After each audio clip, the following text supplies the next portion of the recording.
Chapter 336. It's so cold. Yelena rubbed her hands hard. The weather was getting colder and colder, and it wasn't good to use magic to fight against nature. The magic shield could block the cold, but it was fixed, and two people couldn't stand on the plane all the time. The magic shield could move with the person who was blessed, but it required a lot of magic power to maintain it. Furthermore, the range of the magic shield was very small, so it couldn't insulate the temperature. However, Yelena was very tenacious and only complained occasionally. Considering her identity and experience, it was not easy for her to do this. "Master, this is Nuremberg, right?" Harley shouted from the top of the mountain. Yelena hurriedly jumped off the unicorn, patted its back, and whispered, "Lie down and don't move." After saying that, she turned around and tiptoed towards the top of the mountain. The unicorn seemed to be very alert and obediently laid down in the snow. "This should be it," Harley observed and said to himself. "Isn't Nuremberg the only city nearby?" When she was about to reach the top of the mountain, Yelena ignored the cold and crawled on the snow. She poked her head out little by little and looked down. "Yelena, what are you doing?" Han Jin came from behind and saw Yelena, who always paid attention to her manners, crawling forward in the snow. He felt it was very funny. "Shh." Yelena waved her small hands. "Lie down, or they'll find us." Han Jin paused and smiled. "It's okay. It's their misfortune to find us." "Oh." Looking at Han Jin's undisguised sharp eyes, Yelena stood up awkwardly. She understood what Han Jin meant. Between an eagle and a rat, it was always the latter that needed to hide. Han Jin looked down at Nuremberg from above. When they first occupied Nuremberg, the local cavemen were always looking for trouble. After several failed attempts to negotiate with them, Ronning dug up the city wall and flooded the mountain. As a result, Nuremberg was almost in ruins. Although they had recruited vagabonds from all over the world, the reconstruction work had been slow. The outside forces also didn't allow them to rest and recuperate. First, Woodrow led his defeated army into Black Raven City, and then Biteman sent its allied forces to lurk in the dark. Han Jin remembered that the last time he saw Nuremberg, the total population of the city was only a few thousand. Even the city wall wasn't repaired. The army went all out to attack the Biteman, leaving almost no garrison behind because the city was worthless. But now, Nuremberg had changed a lot. Looking from afar, one could clearly see a giant tree in the center of the city. It should be the Tree of Life. A large net made of countless vines covered the whole city. The city was surrounded by emerald green vegetation, isolating the city from the snow. "Yelena, the cold doesn't affect dragons, right?" Han Jin suddenly asked. "Dragons aren't afraid of the cold." Yelena shook her head. "When I met the orc warriors that day, there were many elves, but the elves had already retreated." Han Jin pondered. "So, if the elves spread the news, the dragons could appear at any time?" "Impossible," Yelena said. "Although dragons aren't afraid of the cold, they don't like to come out in winter, except for the frost dragons of the water element. It's not a matter of whether they like it or not. If there's an enemy here, why would they hide in their nest and sleep? Dragons are top-grade creatures. They look down on humans and elves. Sometimes they're willing to help the elves just because they find them pleasing to the eye," Yelena said softly. When it came to this, Han Jin couldn't catch up with her. Pleasing to the eye? Han Jin felt that this reason was ridiculous. This was war, not a game. Putting themselves in danger just because they found them pleasing to the eye? "Do you know what dragons think of themselves?" Yelena laughed. "No. They think they're the noblest creatures, the kings of the whole continent." Yelena paused. "They're born nobles. In this regard, dragons and elves are somewhat similar. When a few elves get together, they always talk about the past, you know. They don't think about the present or the future. They only like to remember the glory of the Elven Empire and talk about how beautiful that era was. The problem is that the Elven Empire has been eliminated by history. This is enough to prove that they have many flaws, and these flaws can't be made up for by beauty. A race that only knows how to remember the past has no hope at all. It's too pitiful, too sad. It's like a person who lives forever in a dream. When he wakes up, everything will be broken. Is this what you think? Han Jin was a little moved. Yelena was a little embarrassed. I heard it from my father. What else did he say? When the Elven Empire was at its peak, the elves were indeed the rulers of the entire continent. No matter where they went, they would be respected by all races. Even today, some elves still regard themselves as the masters of the world. They still maintain a high and mighty spirit and attitude. The dragon race likes this style. The Elven Empire has been destroyed for a long time, right? Do they still remember it? Han Jin asked. You ignored the lifespan of the elves. Some elves can even live for thousands of years. The Elven Empire was only a few generations away from them. To them, it's not that far away. Yelena said, if it were a human, they would have forgotten it long ago. Han Jin nodded slowly. He understood. The dragons are similar to the elves.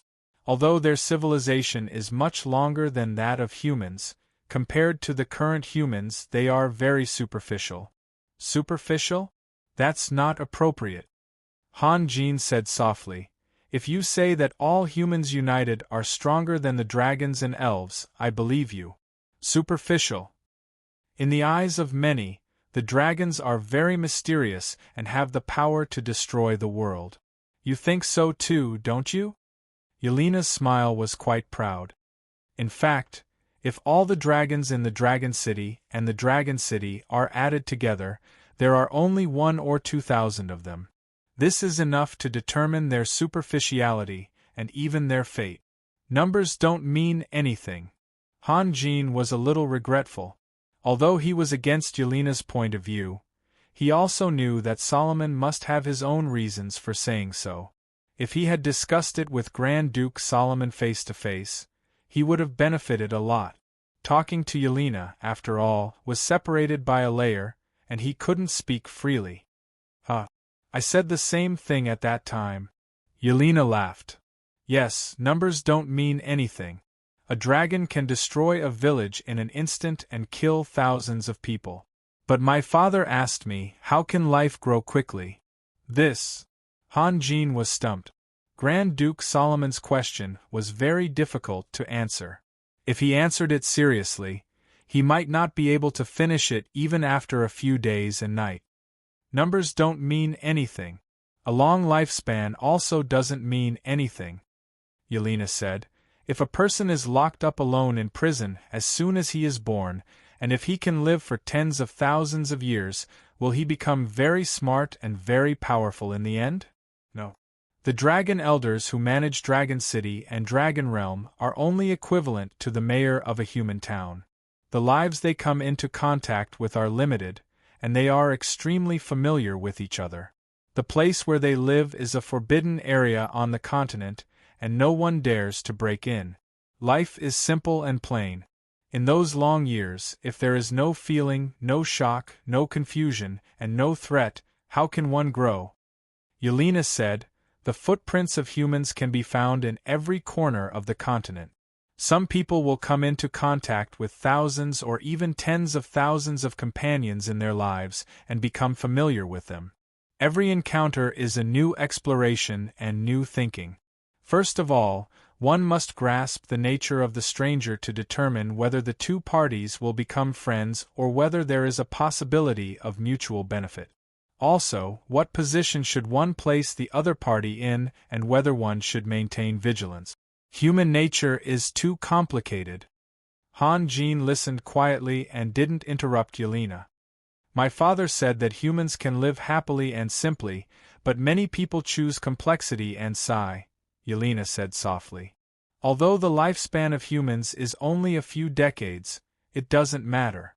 As long as we can live a wonderful life, it's enough. Grand Duke Solomon's words are thought-provoking, but we seem to have digressed. Han Jin smiled and said, what I want to know is whether the dragons will come to this place. I don't think so. Yelena felt embarrassed again. When Grand Duke Solomon talked to her about this, his central idea was that only constant exploration and thinking could make life mature, and even lead the whole civilization to mature. If the dragons stayed in their nest all day and didn't go out, they would be useless no matter how long they lived. At least they wouldn't be able to promote the evolution of the whole race, and humans would have an incomparably brilliant future. It was because of these words that she suddenly brought her students to the World of Warcraft forest to gain experience and got to know Han Jin. Otherwise, she would still be in the Royal Laboratory in the capital of Element. Why? No matter how pretentious the dragons are, they are very greedy by nature. They like gold, jewelry, magic crystals, and other precious things. The elves must have paid a high price for more than 20 dragons to join the war, Yelena said. Yelena said, dragons don't like to come out in the winter. If the elves really need the help of the dragons, they will have to pay a higher price to convince the dragons. If they can't satisfy the dragons, they won't care about their lives. That makes sense. Han Jin turned his eyes to Nuremberg. As a dragon slayer, are you still worried about those dragons? Yelena laughed. Han Jin smiled and didn't explain anything. Yelena, on the other hand, suddenly realized what he meant and blushed. Of course, Han Jin wasn't worried about himself. He was worried about her. The elves already know who attacked the orc warriors, so they should have some reaction. Han Jin whispered, "We have been walking for 2 days, but we haven't seen a single elf. I feel a little strange." Then what should we do? Yelena was a little nervous, but she wasn't worried about the elves' attack. Raphael, are you thinking of going back? Of course not. Han Jin shook his head and turned to walk down the mountain. Yelena followed closely behind Han Jin. After clearing the snow, Han Jin sat down with his legs crossed and his hands quickly formed a spell. Yelena had seen this many times, so she subconsciously released a magic shield to cover herself and Han Jin. Her eyes sometimes observed Han Jin, and sometimes looked around. After more than an hour, Han Jin was still releasing his vital energy, and small beads of sweat appeared on his forehead. Han Jin didn't slow down until the sunset gradually approached the sky. A silver cyclone was spinning in front of him. Looking closely, there were countless runes as thin as spider silk flashing and pressing against each other, like a mirror. "Yelena, come here," Han Jin said in a low voice. "Okay." Yelena squatted down and looked directly at Han Jin. Han Jin stretched out his hand and guided the cyclone. The cyclone wrapped around Han Jin's hand like flowing water. Then, Han Jin slapped the air toward Yelena. The countless runes suddenly turned into dazzling cold lights and rushed toward Yelena. Almost at the same time, the runes penetrated Yelena's skin and turned her face silver. Yelena only felt that the skin on her face became dry and heavy, but she was very obedient. Although she was also concerned about her appearance, she didn't yell for a mirror. She just looked at Han Jin silently. "Okay." Han Jin let out a sigh of relief. "If there is any danger, I will take you to a strange place. Don't talk or struggle. I will pull you and you just need to follow me." When he said these words, Han Jin's expression was very solemn. Danger. Yelena blinked and recalled what Han Jin would do if there was danger. Immediately she was shocked. "You mean?" Yelena pointed to the ground with her trembling finger. "Yes." Han Jin nodded. With his current vital energy, the consumption of earthmeld was almost negligible. However, if he wanted to take someone with him, the consumption of vital energy would increase by hundreds or thousands of times, and the consumption of his divine mind would be even more intense. If he used faked earth corpse on Yelena, the consumption would be reduced, but it wouldn't have much effect. If the elves really attacked them with a few giant dragons, as long as they could kill Yelena once, they could kill her a second time. Not to mention Yelena, even if Han Jin flew on his sword, he wouldn't be able to match the speed of the giant dragons. Yelena was very happy. She looked at Han Jin with a smile and didn't say anything. Han Jin closed his eyes again and adjusted his breath. As for whether the elves had discovered them, He didn't care at all. With his remaining vital energy, he could still kill a giant dragon in its peak state, not to mention the elves. Of course, if something happened, this fearless attitude could be equated with carelessness, but this was a common problem for all high-level masters. It was hard to imagine that masters like Jedis and Guevara would be so fearful even when they walked. They would run away at the slightest sign of trouble. It was difficult for these kinds of people to achieve anything. No matter how sharp a tiger's claws and teeth were, if it had the heart of a rabbit, it would never be able to become a leader. When the sky was slightly dark, Han Jin slowly opened his eyes and saw Yelena staring at him. Yelena hurriedly looked away, lowered her head and said softly, "Has your magic power recovered?" With Yelena's situation and immaturity, every bit of kindness that Han Jin had shown her was magnified countless times in her heart. It had been a long time, but she was still touched. Almost. Han Jin nodded and then stood up. "Let's go. Let's go inside Nuremberg and have a look." "Inside?" "Yes." "Are we going in just like that? Do you want to sneak in?" Han Jin laughed. "Okay." Yelena bit her lip. "By the way, Raphael, I want to ask you something." "What is it?" "Promise me first that you won't be angry." "I won't be angry. Go ahead." Han Jin felt like he was coaxing a child. Morrisons, Sassu, and the others can barely be considered high-level professionals. The gap between you is getting wider and wider. There are many things that they can't help you with. Why do you always treat them so well? Just because you were friends? Han Jin was stunned. After a moment of silence, he slowly replied, "How should I put it? Feelings are unreasonable. I only know that when I was a good-for-nothing, they could have ignored me, but they didn't. No matter how bitter or sweet the days were, they always took me with them." Yelena stammered and wanted to say something, but she closed her mouth again. "Not satisfied? You want to ask about Sunir, don't you?" Han Jin smiled. "At that time, I had a misunderstanding with Sunir and was seriously injured by her." "What?"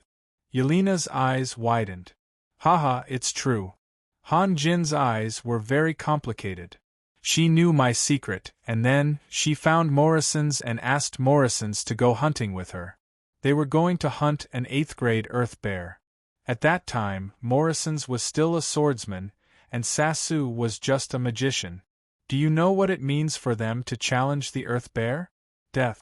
I will never forget the scene when Morrisons and Sunir quarreled. Morrison said that Sunir was crazy, and he wouldn't be crazy with her. Sunir told him that grinding the bones of the earth bear into powder could heal my injuries. This was a secret recipe of the elves. Morrison's was a big fool. He actually believed it, and then they quietly left the camp. They went to hunt the earth bear? Did they succeed? Yelena asked nervously. No, they came back empty-handed. Fortunately, they recovered their senses in time. With Morrison's strength at that time, no, they escaped. Sunir was almost killed by the earth bear. Yelena paused. She hesitated for a long time, then finally gathered her courage and said hesitantly, "You said, Sunir knew your secret? That secret, can you tell me the secret?" "It's getting late. I think we should find a place to rest in Nuremberg," Han Jin said softly. In fact, he could make up a lie to avoid hurting Yelena's feelings, but he had no other choice. If he didn't find a chance to reject her now, it would be more and more difficult in the future. Yelena's face suddenly turned pale. Even if Han Jin said, "We'll talk later," it would have made her feel better. His indifference was like a sharp dagger deeply piercing her heart. Chapter 337. The sky was already dark. The emerald-green vegetation that was full of vitality during the day gradually dimmed with the disappearance of the sun. It was like a swaying ghost shadow. When the wind blew, the branches and grass kept swaying, making rustling sounds. The atmosphere became a little strange. "Yelena, cheer up," Han Jin had to remind her in a low voice. Yelena bit her lips, glanced at Han Jin's back, and then took out her magic wand from the space ring. Han Jin walked into the depths of the vegetation. Although Nuremberg seemed to be defenseless at the moment, Han Jin knew very well that there were about 100 elves hiding nearby. However, they were not in a hurry to show themselves. Instead, they crept backward slowly, trying to cut off Han Jin's escape route. Yelena rode on the unicorn's back with no expression on her face. The unicorn below seemed to be in a panic, and every few steps it took, it let out a low cry. The air in the city was much warmer than outside. The spacious roads were covered with dense grass, and some places where grass could not grow were covered with moist moss. The elves' ability to transform the environment was indeed very strong. In a few years, the city would disappear without a trace under the erosion of vegetation. The biggest difference between this city and a human city was that there were no lights here. Perhaps the elves were afraid of causing a fire and damaging the tree of life, so they simply did not allow lighting. However, such a large city was immersed in endless darkness, as if it was a ghost town. There were only a few lights in the distance, and the light source was very stable. They should be magic lamps. Han Jin suddenly stopped. More than a dozen elves jumped out from the trees on both sides and blocked his way. Behind them, 70 or 80 elves formed a battle formation, surrounding Han Jin and Yelena. "You've got guts." The elf in front, who seemed to be the leader, laughed. "How dare you walk in with only 2 people? Ha ha! Forget it, I won't make it difficult for you. Put down your weapons, and I can guarantee your safety."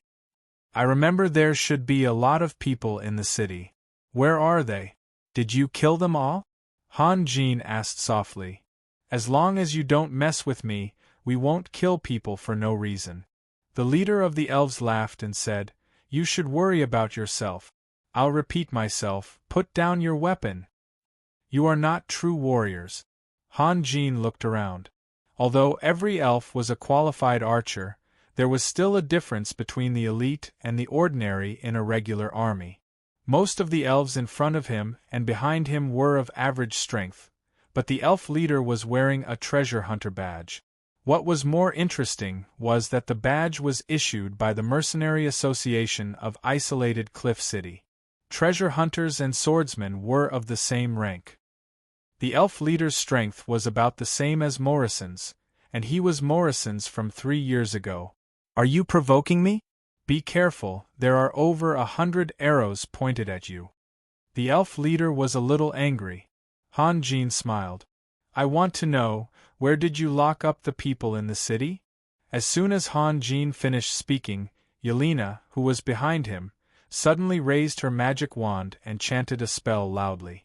The elves' expressions changed greatly, and Han Jin was also stunned. The dark world suddenly lit up. Through the dense vines, they could clearly see that the sky was as bright as day, and countless bolts of lightning were crazily surging. Among all the professions, magicians were the most vulnerable. For magicians, protecting themselves was far more important than killing their opponent. Yelena, however, was casting spells without any protection. Even if she was a super-grade professional, she would not be able to survive in this situation. Over 100 elves shot their arrows almost at the same time, and all of them were aimed at Yelena. Yelena smiled, and 2 drops of tears quietly overflowed from her eyes. Then, she waved her magic wand downwards, and huge pillars of lightning rained down. 9-grid thunder call. Han Jin's hair stood on end.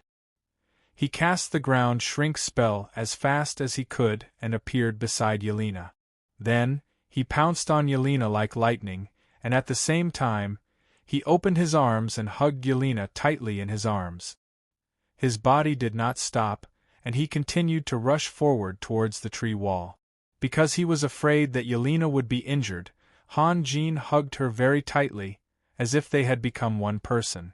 Fortunately, Han Jin had mastered the ground shrink spell, and also, as usual, he had already blessed himself with the spirit possession spell. Otherwise, if he had been a little slower, Yelena would have been shot into a hedgehog by the elves. Han Jin could feel that a few arrows had hit his body, but they could not penetrate his dragon-scale armor. There was also an arrow that flew past his nape, and he could even feel the coldness of the arrow. Pillars of lightning fell on the ground one after another, and the huge curtain of vegetation that covered the entire Nuremberg was torn apart. Broken branches and leaves were flying all over the sky, and sand and stones were flying everywhere. At the same time, the bodies of the elves were also torn apart.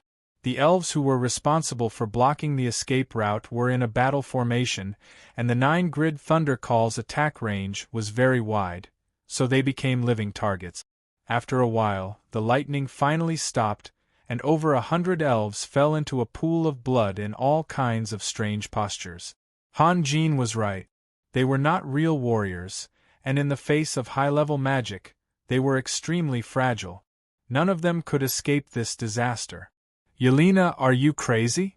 Han Jin roared. At this moment, Han Jin had put Yelena down. They were both standing on a small hill. In fact, there should have been a house under their feet, but it was covered with grass and moss, so they could no longer see its original appearance. Yelena did not look at Han Jin.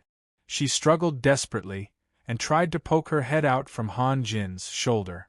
She waved her magic wand, and a ball of lightning shot out, chasing after the elves who were running away. It could only be said that Han Jin did not understand a woman's heart. At least, he did not understand the heart of Yelena's first love. Yelena was of noble birth, beautiful, and talented. It was not an exaggeration to say that she was the pride of the heavens. Whether at home or in the academy, whether she liked to keep a low profile or to show off, she would inevitably become the target of countless people's attention. Since she was young, when had she ever wronged herself like this? In order to get close to Han Jin, in order to get the warmth that she longed for, she did not hesitate to take care of Han Jin like a maid. What else could she do? Moreover, this was Yelena's first love. For all the boys and girls who had just fallen in love, love was the most sacred feeling in the world. It was their everything. To live for love and to die for love, this was ridiculous in the eyes of adults. After experiencing the hardships of life, they knew that there were other things that were just as important as love. However, the boys and girls only saw one thing. They dared to promise, to give, and even to sacrifice. All her grievances were in exchange for indifference.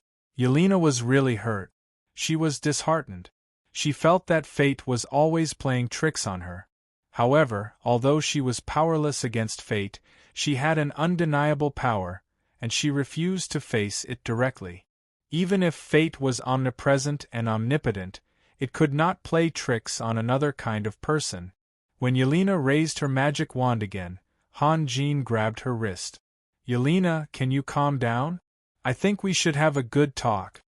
Yelena still did not look at Han Jin. Her eyes were only searching the shadows in the forest. However, she did not continue to struggle and let Han Jin grab her wrist. Han Jin looked at Yelena helplessly. After a while, he sighed and withdrew his hand. As soon as Han Jin let go, Yelena released a levitation spell and flew straight into the air. She chased in the direction that the elves had escaped. The magic wand in her hand kept waving, shooting out lightning balls one after another. It did not matter if there was no target, and she did not want to find one. As long as there was something to do, as long as she could forget the heart-wrenching pain, she would be satisfied. 9 Thunder Descent was a signature spell that could only be released by a top-grade professional. However, a magus without any defense was also an irresistible temptation. Although the elves were scared out of their wits, under the influence of the great temptation, they did not run far. Instead, they spread out and hid in the depths of the forest, waiting quietly.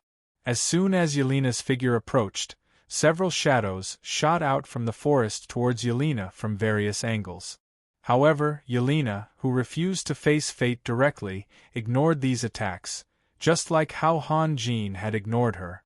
Without thinking, she raised her hand and released a few lightning balls in return. A green light shot out. Han Jin stretched out his left arm, hugged Yelena's waist, and dodged to the side. Several arrows hit his back in an instant. Then, Han Jin pointed his sword finger and the green light slashed downward. In a deafening boom, a large black hole was blasted open above a small hill. The next moment, Han Jin flew into the hole with Yelena in his arms. Yelena became restless again and struggled with all her might. Han Jin was worried that Yelena would use too much strength and sprain her own arm, so he could only trap Yelena in his arms again. No matter how violent Yelena was, he did not dare to let go. After a long while, Yelena finally calmed down, but Han Jin felt a headache coming on. He had promised Guevara not to hurt Yelena. Even if he couldn't keep his promise, he couldn't just bring a dead Yelena back. That kind of result was not only unacceptable to Majordomo Gale and Guevara, but also to himself. Time passed little by little, and the surroundings were silent. If Nine Thunder Descent was the signature spell of Amagus, then the green light was Han Jin's signature spell, and it was a unique one. The leader of the elves saw the green light. After all, he came from isolated Cliff City, so he immediately recognized the opponent in front of him and immediately ordered everyone to retreat. If he had known this would happen, he would not have done it in the first place. Han Jin regretted not using that method to reject Yelena. He should have found a gentler way, but how? Han Jin did not know. His mind was in a mess. Regardless of whether Yelena was wise or not, she had always been rational and knew what she should and should not do. Therefore, Han Jin had overestimated Yelena. No matter what, Yelena was not even 20 years old today. She was just a little girl. If you don't cherish me, why should I cherish myself? Since ancient times, countless girls had walked down the wrong path because of such thoughts until they could no longer turn back. Although it sounded childish, from another perspective, the fact that they did this proved that in their hearts, you was far deeper and more important than me. Yelena finally quieted down, but Han Jin still did not dare to let go. He was still scared. Fortunately, most of the elves were weak. If there was an elven ranger, Yelena would have been shot to death. In such a short time, he had no time to save Yelena. In fact, the distance between life and death was not measured in seconds, but in milliseconds. The two of them stood in each other's arms like a pair of lovers. Han Jin's chest should have been warm, but Yelena kept shivering as if she was in an endless snowstorm. Tears kept dripping from the corners of her eyes, and more of them flowed, almost forming a line. Han Jin was clumsy. He did not dare to let go of Yelena, nor did he know what to say to comfort her. He could only remain silent. At this moment, every minute was extremely unbearable for him. Similar problems had caused headaches for many true heroes who valued relationship. Even Gao Bin found it hard to make a choice back then. In the end, he chose that woman. One reason was because the elders had tried to influence his decision and sent people to attack that woman maliciously. Another reason was because elves had a long lifespan. Therefore, he decided to accompany that woman for the rest of her life before using the rest of his time to make up for Hazel's pain. It was a good idea, but he did not know that the grief-stricken Hazel betrayed Wild Willow City and willingly became a night elf. After wandering for dozens of years, he sought refuge under Zagund. Gao Bin, who had been isolated from the world, did not know what happened later. The funny thing was that he could still remain calm, laughing and cursing because he did not know anything. He also did not care about Hazel's identity as a night elf. To him, as long as he worked hard, everything could be salvaged. Happiness was only because of ignorance. Of course, ignorance was not derogatory. If you love someone, do you have to destroy the other person? Han Jin and Gao Bin, who had never met before, would face the same problem sooner or later. It was just that one's mind was full of contradictions, while the other's heart was full of sorrow and sorrow. After an unknown amount of time, Han Jin felt that Yelena in his arms seemed to have recovered. He let out a sigh of relief and said softly, "Yelena, let's calm down and have a good talk, okay?" He had never been so grateful to the elf. With Yelena, who was not afraid of death, he could not fight at all. It was even more dangerous to drag her underground. Yelena's desperate struggle would destroy his Taoist spells. He could escape, but Yelena would be trapped alive. Fortunately, the elves gave up attacking. He had decided to forgive all the elves in the city as long as they were willing to leave.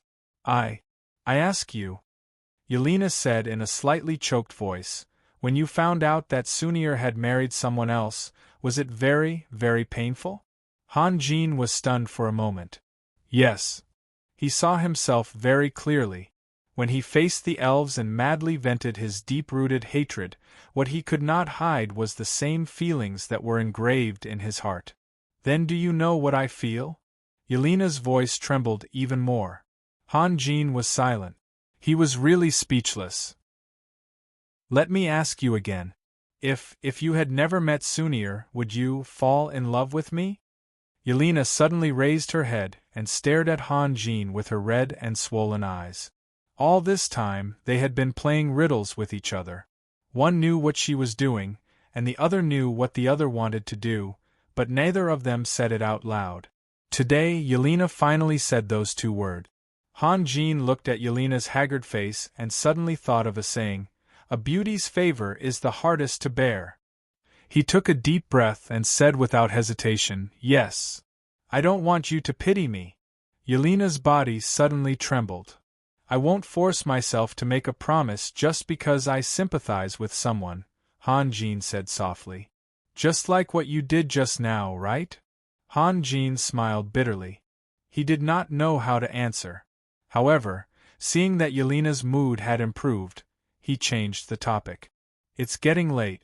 Should we find a place to rest first? There are still many things to do, Harley." Here. Following his words, Harley's figure appeared in front of him.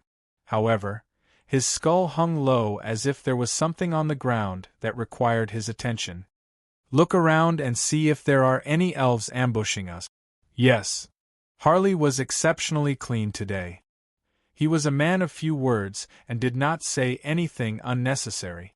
He turned around and flew out of the hole in the roof. In fact, Yelena's terrorist attack just now had frightened him. After seeing that the situation was getting stranger and stranger, he did not dare to make a sound. If he attracted Han Jin's attention, he might vent his anger on him. A moment later, Harley appeared at the hole again. He looked down and then floated down. They ran away. What ran away? They all ran away. Make it clear. Han Jin frowned. Harley felt even more wronged than Yelena. In the past, he had made things clear and added a lot of his own explanations, but he was always scolded. Today, he finally tried to be concise for once, but still could not satisfy Han Jin. "Master, there are not many elves in this city. I think there are only 500 or 600 of them. I mean the living ones. If you include the dead ones, there are about 600 or 700. Nonsense." Harley felt so wrong that he wanted to kill himself. Just like Yelena, his tone became very low. They all retreated. I just saw their backs on the city wall. "Master, do you want to chase after them? You can take care of Madame Yelena here. Don't worry and leave the things over there to me." "Oh right, they also left the Tree of Life. Haha, that thing is too big. I don't think they can move it." Okay. Han Jin waved his hand impatiently and interrupted Harley. "Master, then, do you want to chase after them?" "I just said that there is no need." "You didn't say that just now. You just said, okay, Harley saw that Han Jin's expression was not right and hurriedly shut his mouth. He swore that he would never speak again before the sun came out. To be continued. If you want to know what will happen next, please go to www.chidian.com. There are more chapters. Support the author, support the original reading. Chapter 338. Flowers bloomed everywhere in the secluded valley. Occasionally, a light breeze would blow past, and countless seven-colored petals would gently sway with the wind. An intoxicating fragrance would then fill every corner of the valley. Looking from afar, the entire valley seemed to be covered with a layer of colorful and gorgeous feather clothing. However, the incongruous thing was that the deepest part of the valley was filled with a thick black fog. It was like a beautiful landscape painting that had been sprinkled with ink. A white tiger with a pair of wings flew over from afar. It first circled the sky above the valley a few times, but when it didn't find the prey it was expecting, it flapped its wings and flew into the distance. Unfortunately, the direction it was flying in wasn't right. He believed that it must be wondering why there was such a large black fog in the valley that it often hunted in. However, its low IQ probably couldn't figure out the answer to this question. Even if it could, it wouldn't have the chance to. The moment the white tiger flew above the black fog, a hole suddenly appeared in the black fog, revealing a bottomless hole. The white tiger seemed to be pulled by a strong suction force, and its body fell straight down. It only had time to let out a cry before it stopped breathing. The black fog that had spread out quickly closed up again. From afar, it was still the same gloomy fog, as if nothing had happened. The only difference was that the area covered by the black fog seemed to have expanded, and the fog was thicker. That was all. Sunir, who was still far away, obviously didn't know what had happened in the valley.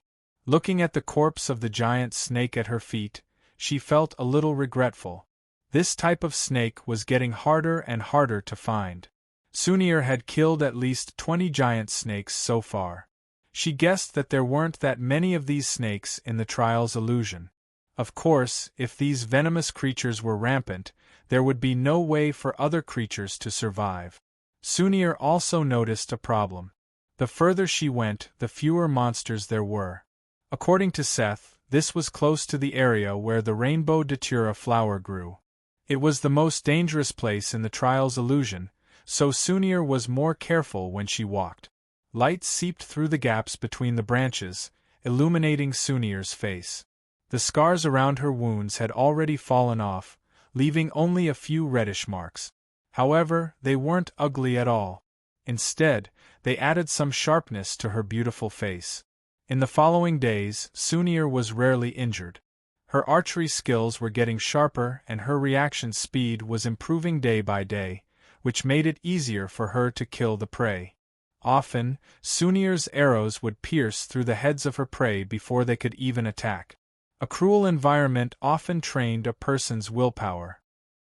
In a situation where she couldn't communicate with nature, Sunir faced the same problem as everyone who had tried to attack the fairies in the forest. Every time he took a step, he had to consider whether something would break out of the ground. Every time he leaped, he wished he could grow a pair of eyes on his back, because he would never know which tree was hiding a ferocious beast eyeing him covetously. In an environment where she had to keep one eye open even when sleeping, those with weaker willpower would have gone crazy long ago. The ever-present danger made Sunir's nerves tense. She didn't dare to relax at all. A rock not far in front of her suddenly rolled. Two thick, black tails with sharp spikes extended from behind the rock. Sunir didn't even think before leaping into the air. At this moment, the two spikes touched each other, and a white electric light shot out, brushing past the bottom of Sunir's boots. Sunir grabbed onto a branch that was hanging down to the ground. Without stopping, she used a bit of strength and continued to swing her body upwards. At this moment, the second electric light followed and hit the spot where Sunir had just stopped, making a crackling sound. At the same time, the arrow in Sunir's hand also shot out, firmly nailing one of the two tails to the ground. Sunir was already very familiar with this kind of twin-tailed scorpion. The two tails had to touch in order to shoot out electric light. Moreover, wherever the tip of the tail pointed, the electric light would follow. As long as she hit one of the tails, the twin-tailed scorpion would no longer be a threat to her. Without waiting for Sunir to stabilize her body on the tree, a black shadow silently pounced down from above. It had to be said that this black shadow's attack timing was perfect. It was right at the moment when Sunir's arrow hit the target and her mind relaxed. Sunir's heart suddenly felt a sense of danger. Without turning her head, she waved her hand and an exquisite dagger appeared in her hand.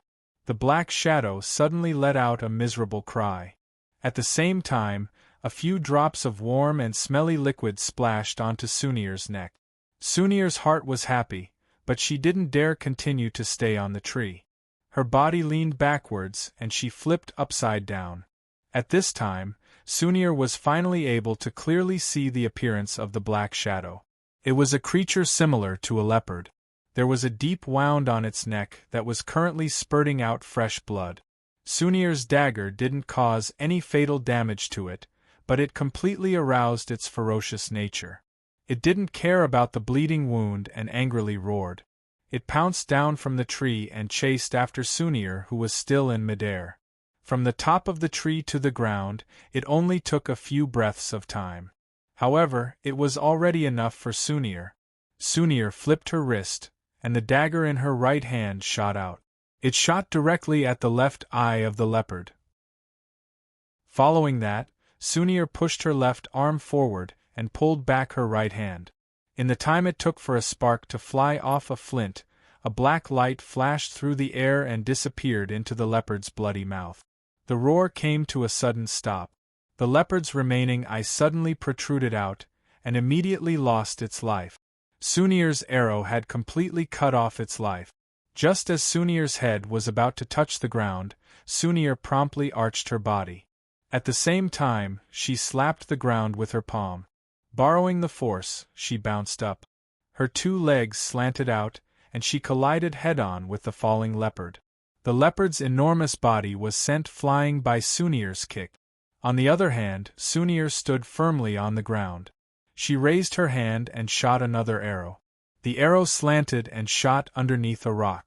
The ground beneath the rock trembled a bit, and from the place where the arrow had shot into, black blood gushed out. From encountering the twin-tailed scorpion to breaking the leopard's ambush, everything happened in the time it took for a spark to fly off a flint. The battle had ended in an instant. After surviving for such a long time in the trial, and paying the price of a body full of scars, Sunir was not without any gains. Right now, she had already trained her spiritual sense to be sharper than ordinary people. Many sneak attacks from behind her were dodged by her in the nick of time. That was purely an instinctive reaction when danger approached. Sunir sighed and continued to walk forward. She walked all the way until the sky gradually darkened. She did not encounter any more sneak attacks.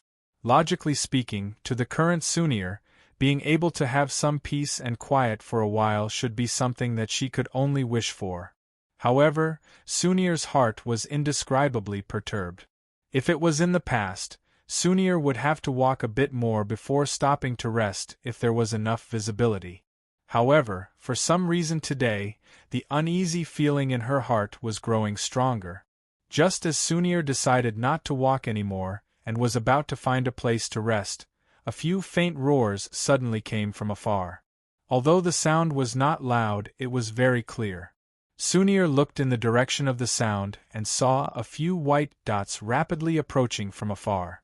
Sunir could not help but frown. For elves who did not have the ability to fly, these kinds of magical beasts that could freely soar in the sky were especially troublesome to deal with. The white dots flew very quickly, and it did not take long for Sunir to clearly see that they were white tigers with wings under their ribs. Sunir recalled Seth's words. These tigers could use sound waves to hurt people. Although this sounded a little unbelievable, Sunir did not want to personally experience the power of sound wave. She quickly found a hollow tree hole and hid in it. Relatively speaking, this was the safest place for her to be. She only needed to deal with the enemies in front of her. The white tigers did not stop at all and directly flew over Sunir's head. The strong wind pressure caused by the flapping of their wings was so strong that even the treetops were bowed down. Sunir was not sure if these tigers really did not notice her. She continued to hide in the tree hole until the sound of flapping wings had faded into the distance. Sunir thought to herself that it would not be a bad idea to rest here for a night. Peace returned to the forest. Fortunately, the night here was not too cold. There were no detestable dewdrops or mosquitoes flying around. There was only a hollow silence, so quiet that Sunir could clearly hear the sound of her own breathing. This period of time was usually the most unbearable. Traveling alone in this unfamiliar world was not the day after day of killing or the endless number of monsters, but the loneliness that seeped into one's bones.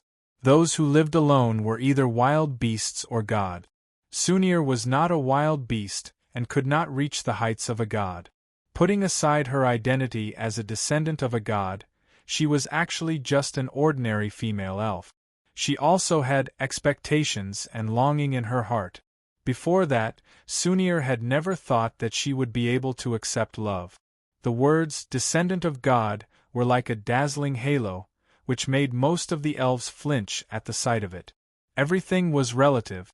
The noble bloodline brought honor to Sunir, but at the same time, it also brought her a heavy responsibility.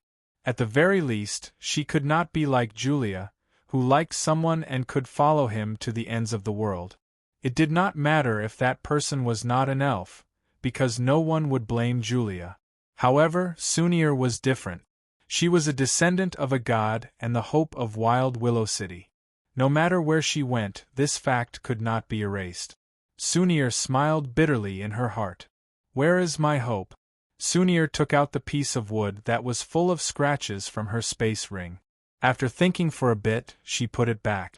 In her hand there was a fiery red charm. Sunir had never seen the twisted characters on it before. Using her slender fingertips to trace the strange runes, Sunir seemed to see the serious expression of that person when he was making the charm. Such a charm, he must have spent a lot of effort, right? Sunir felt that she could not see through Han Jin anymore. He would always do some unimaginable things. For example, the thin piece of paper in her hand actually contained a destructive power that could destroy heaven and earth. Moreover, it did not have any magical fluctuations. If she told others about it, she was afraid that no one would believe her. However, Sunir believed him. If he said he could, then he definitely could. In her memory, that person had never disappointed her. However, this time, did I disappoint you? Sunir regretted coming back to Wild Willow City. If she had known that she was going to marry Prudence, then Sunir would never have come back. She really did not expect that the always kind elder would lie to her.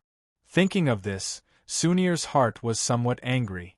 Sunir knew nothing about what was happening outside. She would never have dreamed that Wild Willow City had already launched an attack on Han Jin. Of course, the elder would not tell Sunir about this kind of secret. It was really a pity that he did not tell Sunir. Otherwise, Sunir would have done her best to stop him. Then, this kind of thing would not have happened in the future. The elder had also never asked Sunir about Han Jin. If he had asked, she believed that he would have carefully considered it. Han Jin was like a dormant volcano. Those who had not experienced it personally would never understand the horror of the moment it erupted. What was even more frightening was that this volcano was still growing day by day. Sunir thought that her marriage was too simple. This was not a simple matter of the blood of God. Even if she really married Prudence, it would still take a long time for their child to grow up. However, some people could not wait that long. This was only an opportunity for Wild Willow City to finally have enough confidence and courage to take the first step in the struggle for hegemony. However, there were many things that once you took the first step, you would never be able to stop. Those people did not know that once they took the first step, what would greet them would not be heaven, but hell. The fog in the valley seemed to have been nourished, and it was much stronger than it had been a few days ago. Wherever the fog touched, the seven-colored datura flower's vitality seemed to have been sucked dry by something, and it quickly withered. The gorgeous seven-color petals also lost their luster, and were suffused with a layer of dead gray. Not far from the area covered by the black fog, several winged white tigers were circling around. From time to time, they would roar fiercely at the black fog. Waves of sound waves that could not be detected by the naked eye seemed to distort the air. Wherever the sound waves reached, the black fog would immediately disperse, revealing the grayish-black ground below. However, it did not take long for the dispersed black fog to quickly close up again. This situation lasted for a long time. Finally, the larger tiger in the lead finally lost its patience. It first flew high into the sky, then suddenly swooped down, shooting diagonally towards the center of the black fog. Its fully extended wings, which were several meters long, brought about a strong wind pressure. Even the thick black fog seemed to be afraid of its fierce momentum, rolling and dispersing in all directions. The white tiger rushed into the center of the black fog without any hindrance. As it rushed forward, it flapped its wings vigorously, trying to disperse the annoying fog around it as much as possible. It seemed to have achieved this. Wherever it rushed, the fog would be swept away by the wind pressure it carried. However, it did not notice that behind it, the fog quietly gathered together again, so that its companions outside could no longer see its figure.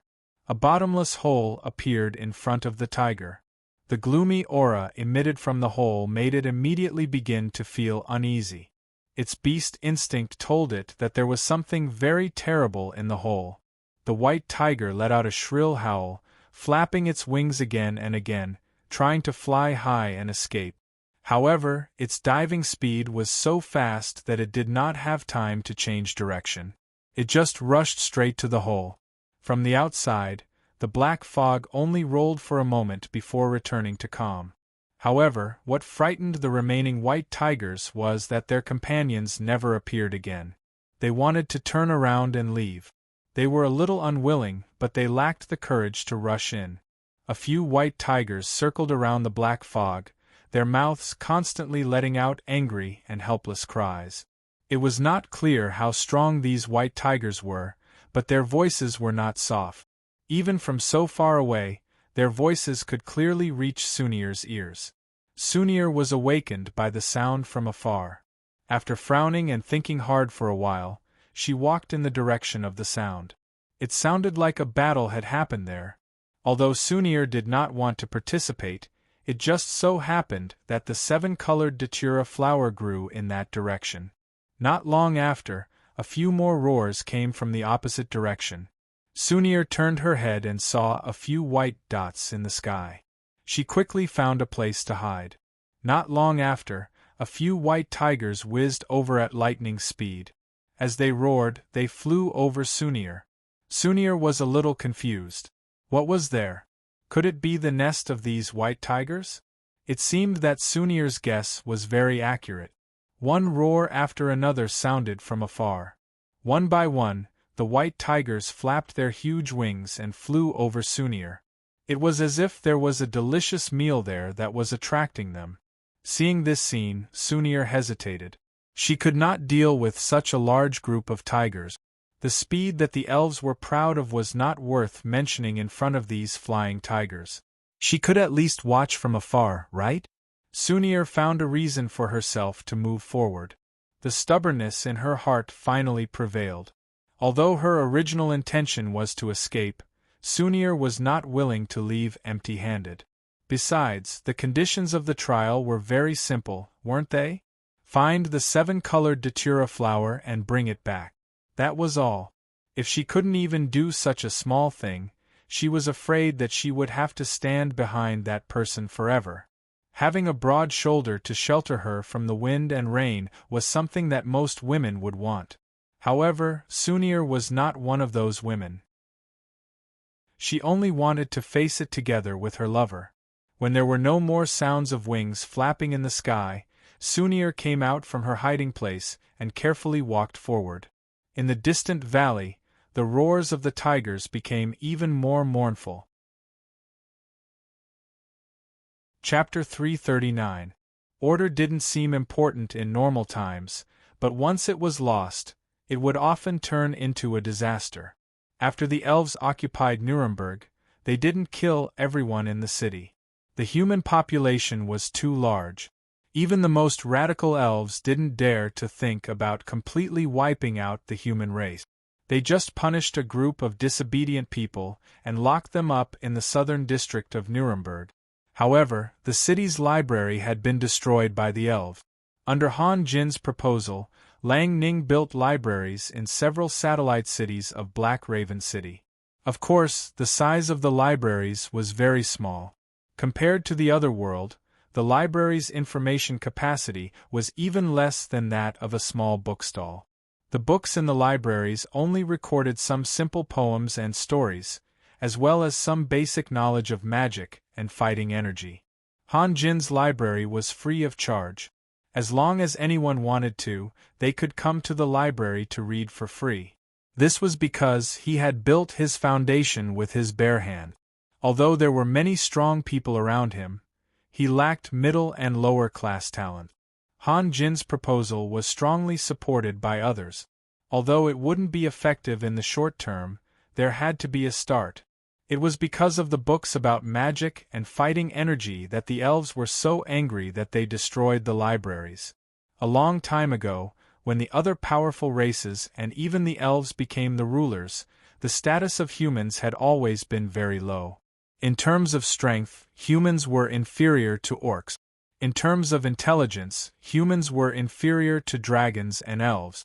Even if you took into account other things like weight, appearance, and so on, humans had no advantage at all. No one knew when it happened or what kind of price they had to pay, or even who the initiator was, but someone had learned magic. At the same time, the human warriors had also created the combat aura that only humans could master.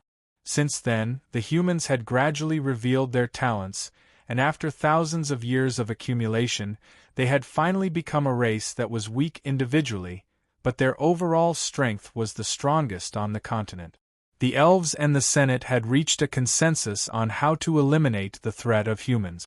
They admitted that most humans were good and kind, and only a small number of professionals were the root of the disaster. If they killed all the professionals and cut off the inheritance of human magic and fighting energy, it wouldn't take long for humans to become lovable lambs again. Therefore, he must not show mercy to those that should be destroyed. The elves fled from Nuremberg in a hurry. Without guards, the remaining humans were in a mess. Some of them wanted to flee to other places with their families, while others thought that it would be the same no matter where they fled.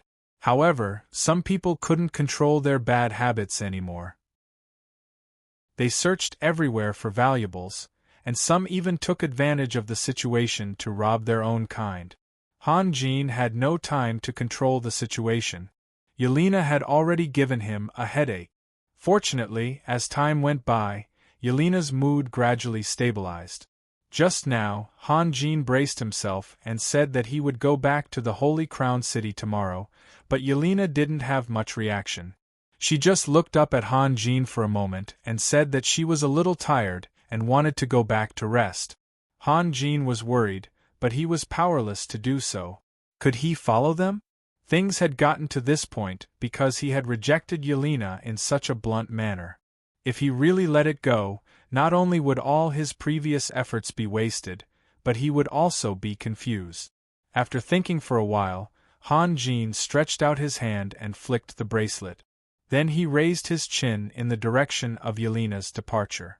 Harley understood and quietly followed Yelena, turning into a blue smoke. Han Jin didn't know whether Yelena could fall asleep, but he knew that he couldn't. He couldn't even regulate his breath. His eyes were unfocused, and he kept walking back and forth in the room. The elves had completely transformed the city.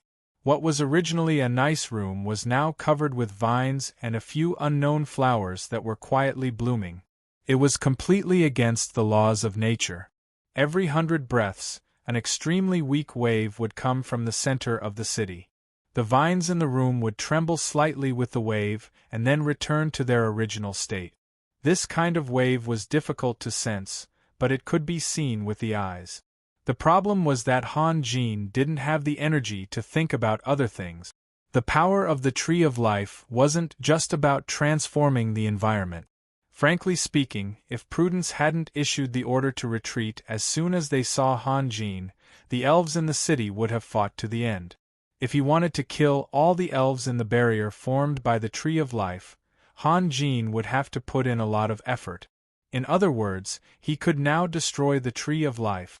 Without the elves' control, the Tree of Life was just a giant tree full of vitality. This would make countless elves cry.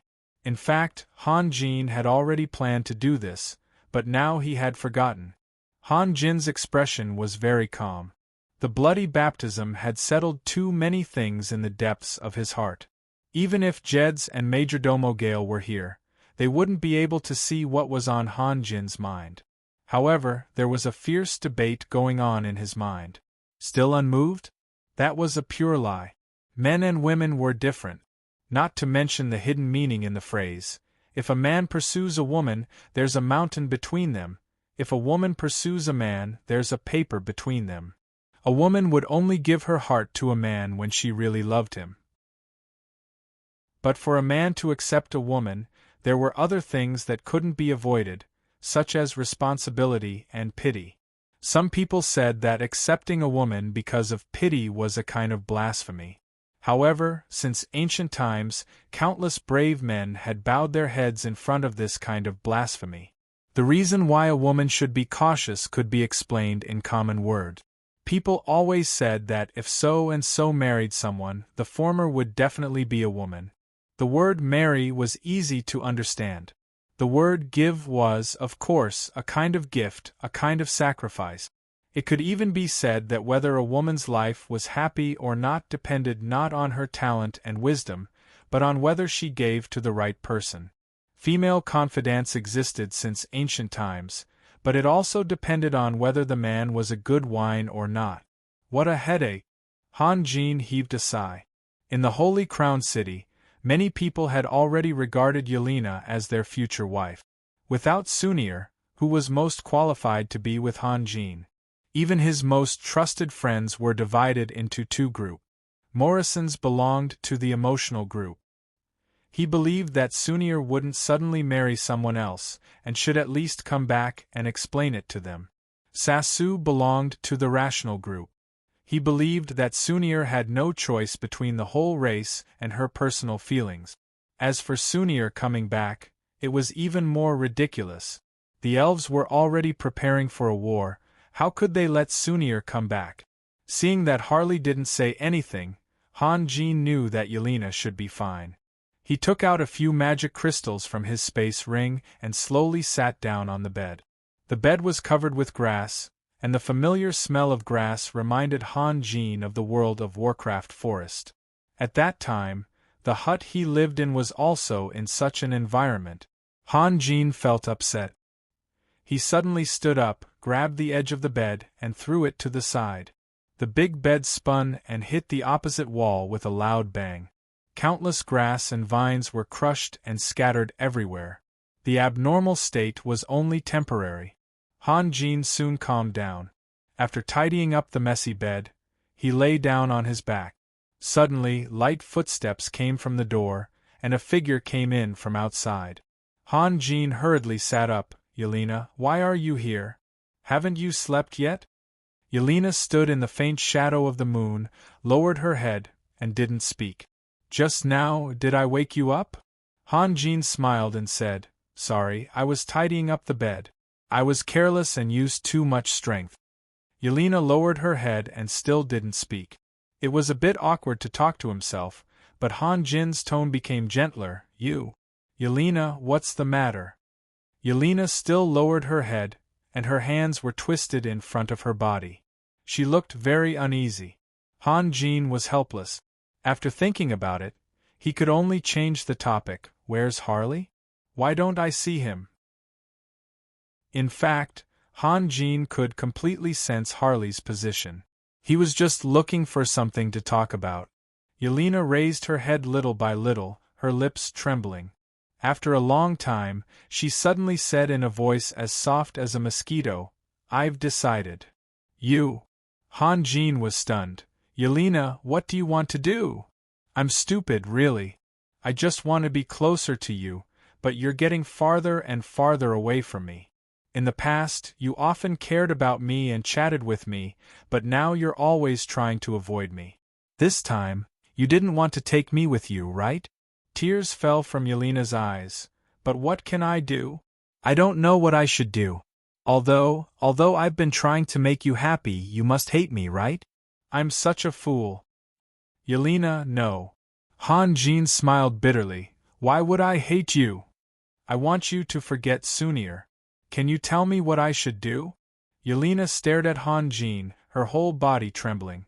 At this time, Han Jin realized that Yelena wasn't wearing a magic robe, only a thin inner skirt. He said in a reproachful tone, Yelena, it's winter now. Why did you come out wearing so little? After saying that, he went to take off his cloak. Of course, his main purpose was to change the topic. He couldn't answer Yelena's question at all. No need.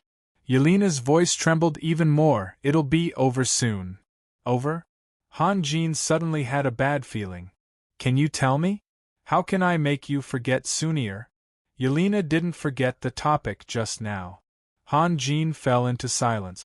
After a moment, he said in an uncertain tone, maybe in a few days. But you're going back soon. I don't have time. Yelena suddenly smiled. Her smile was extremely sad and sorrowful. Since you don't have a way, then I'll have to use my own way.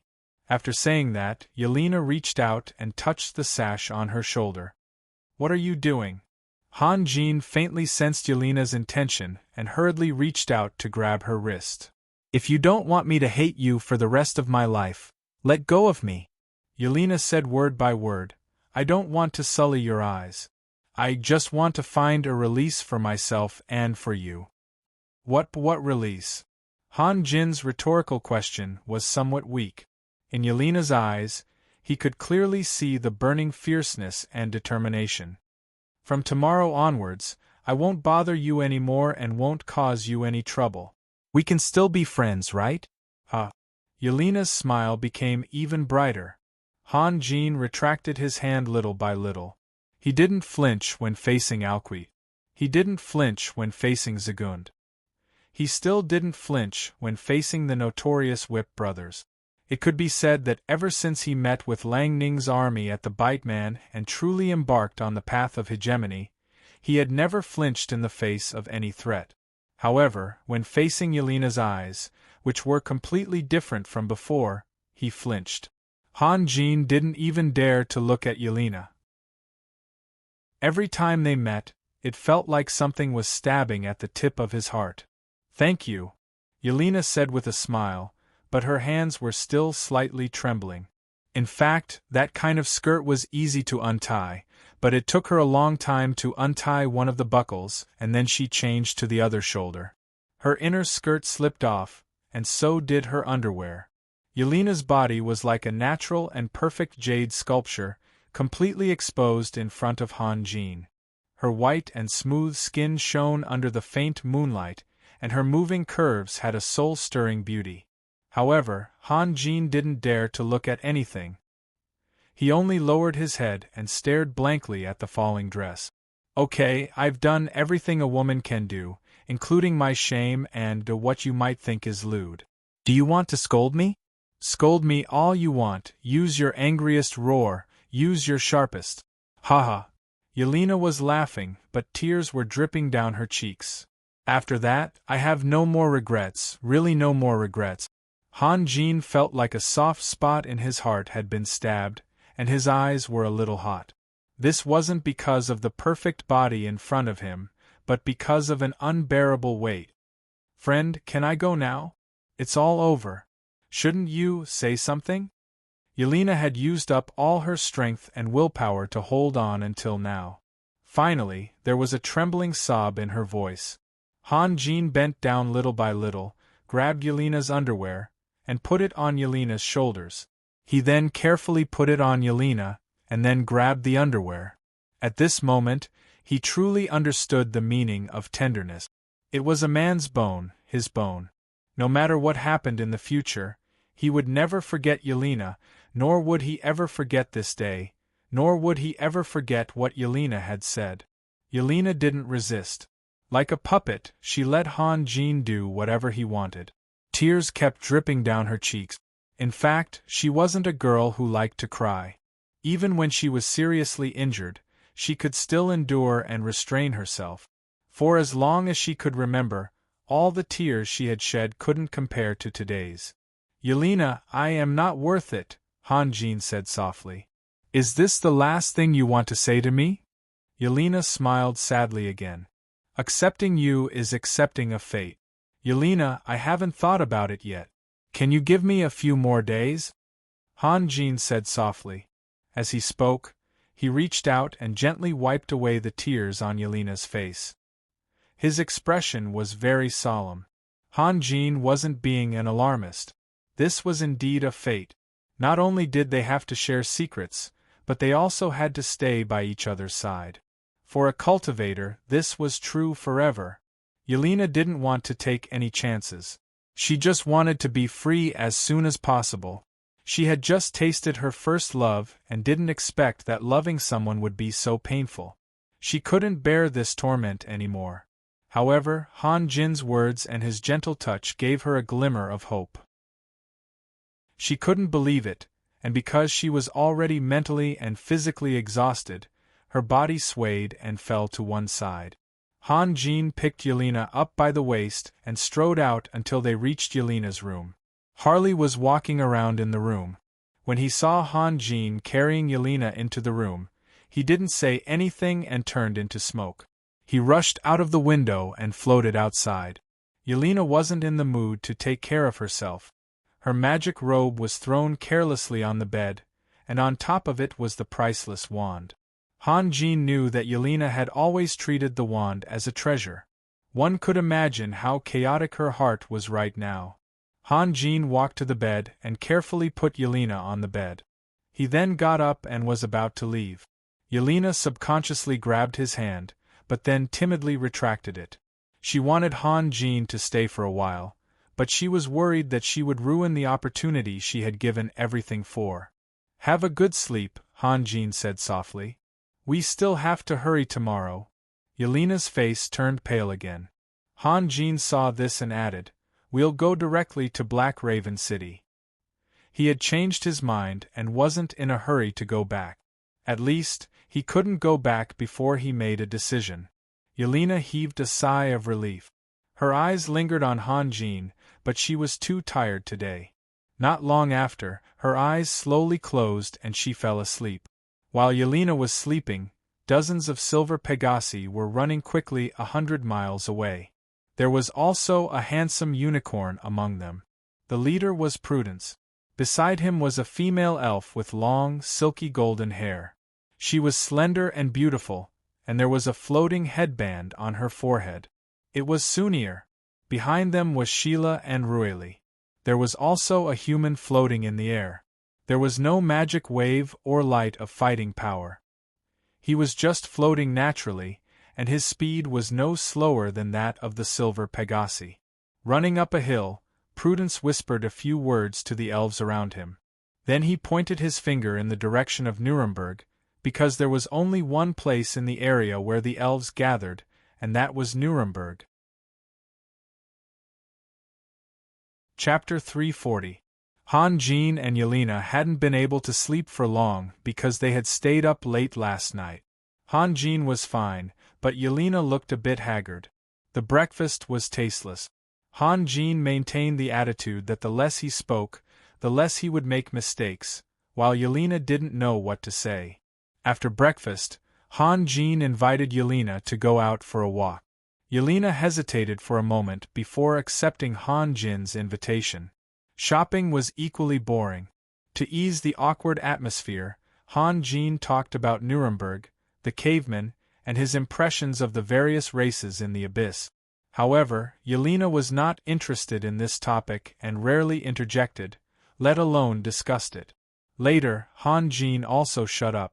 Bright sunlight penetrated through the gaps between the vines, turning the whole of Nuremberg into a colorful world filled with lights and shadows of all sizes. A warm fragrance filled the air. It was the smell of all the green vegetation. If he could remove the psychological influence, Han Jin had to admit that this fragrance was very pleasant and comfortable. It was not easy to create such a world in the endless ice and snow. Unfortunately, because of Sunir's betrayal, Roland had no good feelings for the elves or this refreshing green world. After the elves left, those who could escape had already done so. Those who were left were those who didn't want to escape or couldn't. In the corners of the city, the screams and cries of men and women could be heard from time to time. Occasionally there would be cheers and laughter mixed in. The overall character of each race on this continent was very distinct. Usually, it could be described in a few words or even a sentence.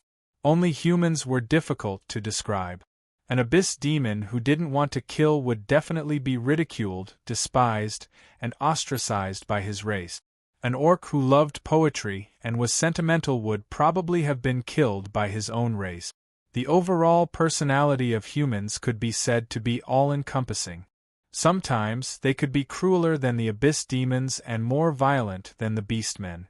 Sometimes they could be more cultured than the elves and more holy than the angels. There was no way to evaluate them specifically. Anything I said would be wrong, and there would definitely be examples of the opposite. Han Jin didn't want to poke his nose into other people's business. Hearing the commotion in front of them, he was about to take Yelena to another road when a commotion suddenly broke out in front of them.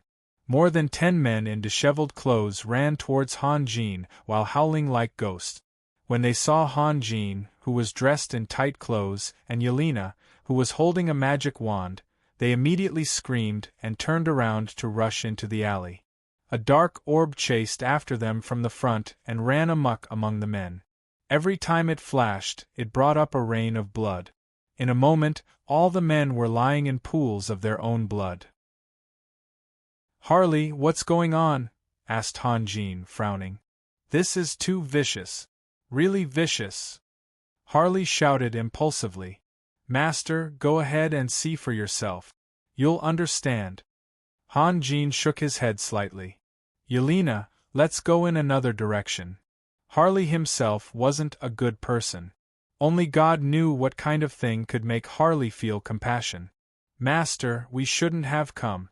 Let the elves kill them all." Harley was still shouting. "I suddenly feel that the elves—" "Enough!" Han Jin cut him off. Suddenly, all the green plants in the city began to dance at the same time. The vines and trunks swayed as if they were all alive. Their movements were very rhythmic and clearly showed a kind of joy. "The elves are back." Han Jin immediately reacted. He smiled faintly. "Let's go and see what they're going to do to us." Harley. "Understood, master." Without waiting for Han Jin to speak, Harley knew what he should do. He immediately floated up and in the blink of an eye, he passed through the vines and rose into the sky.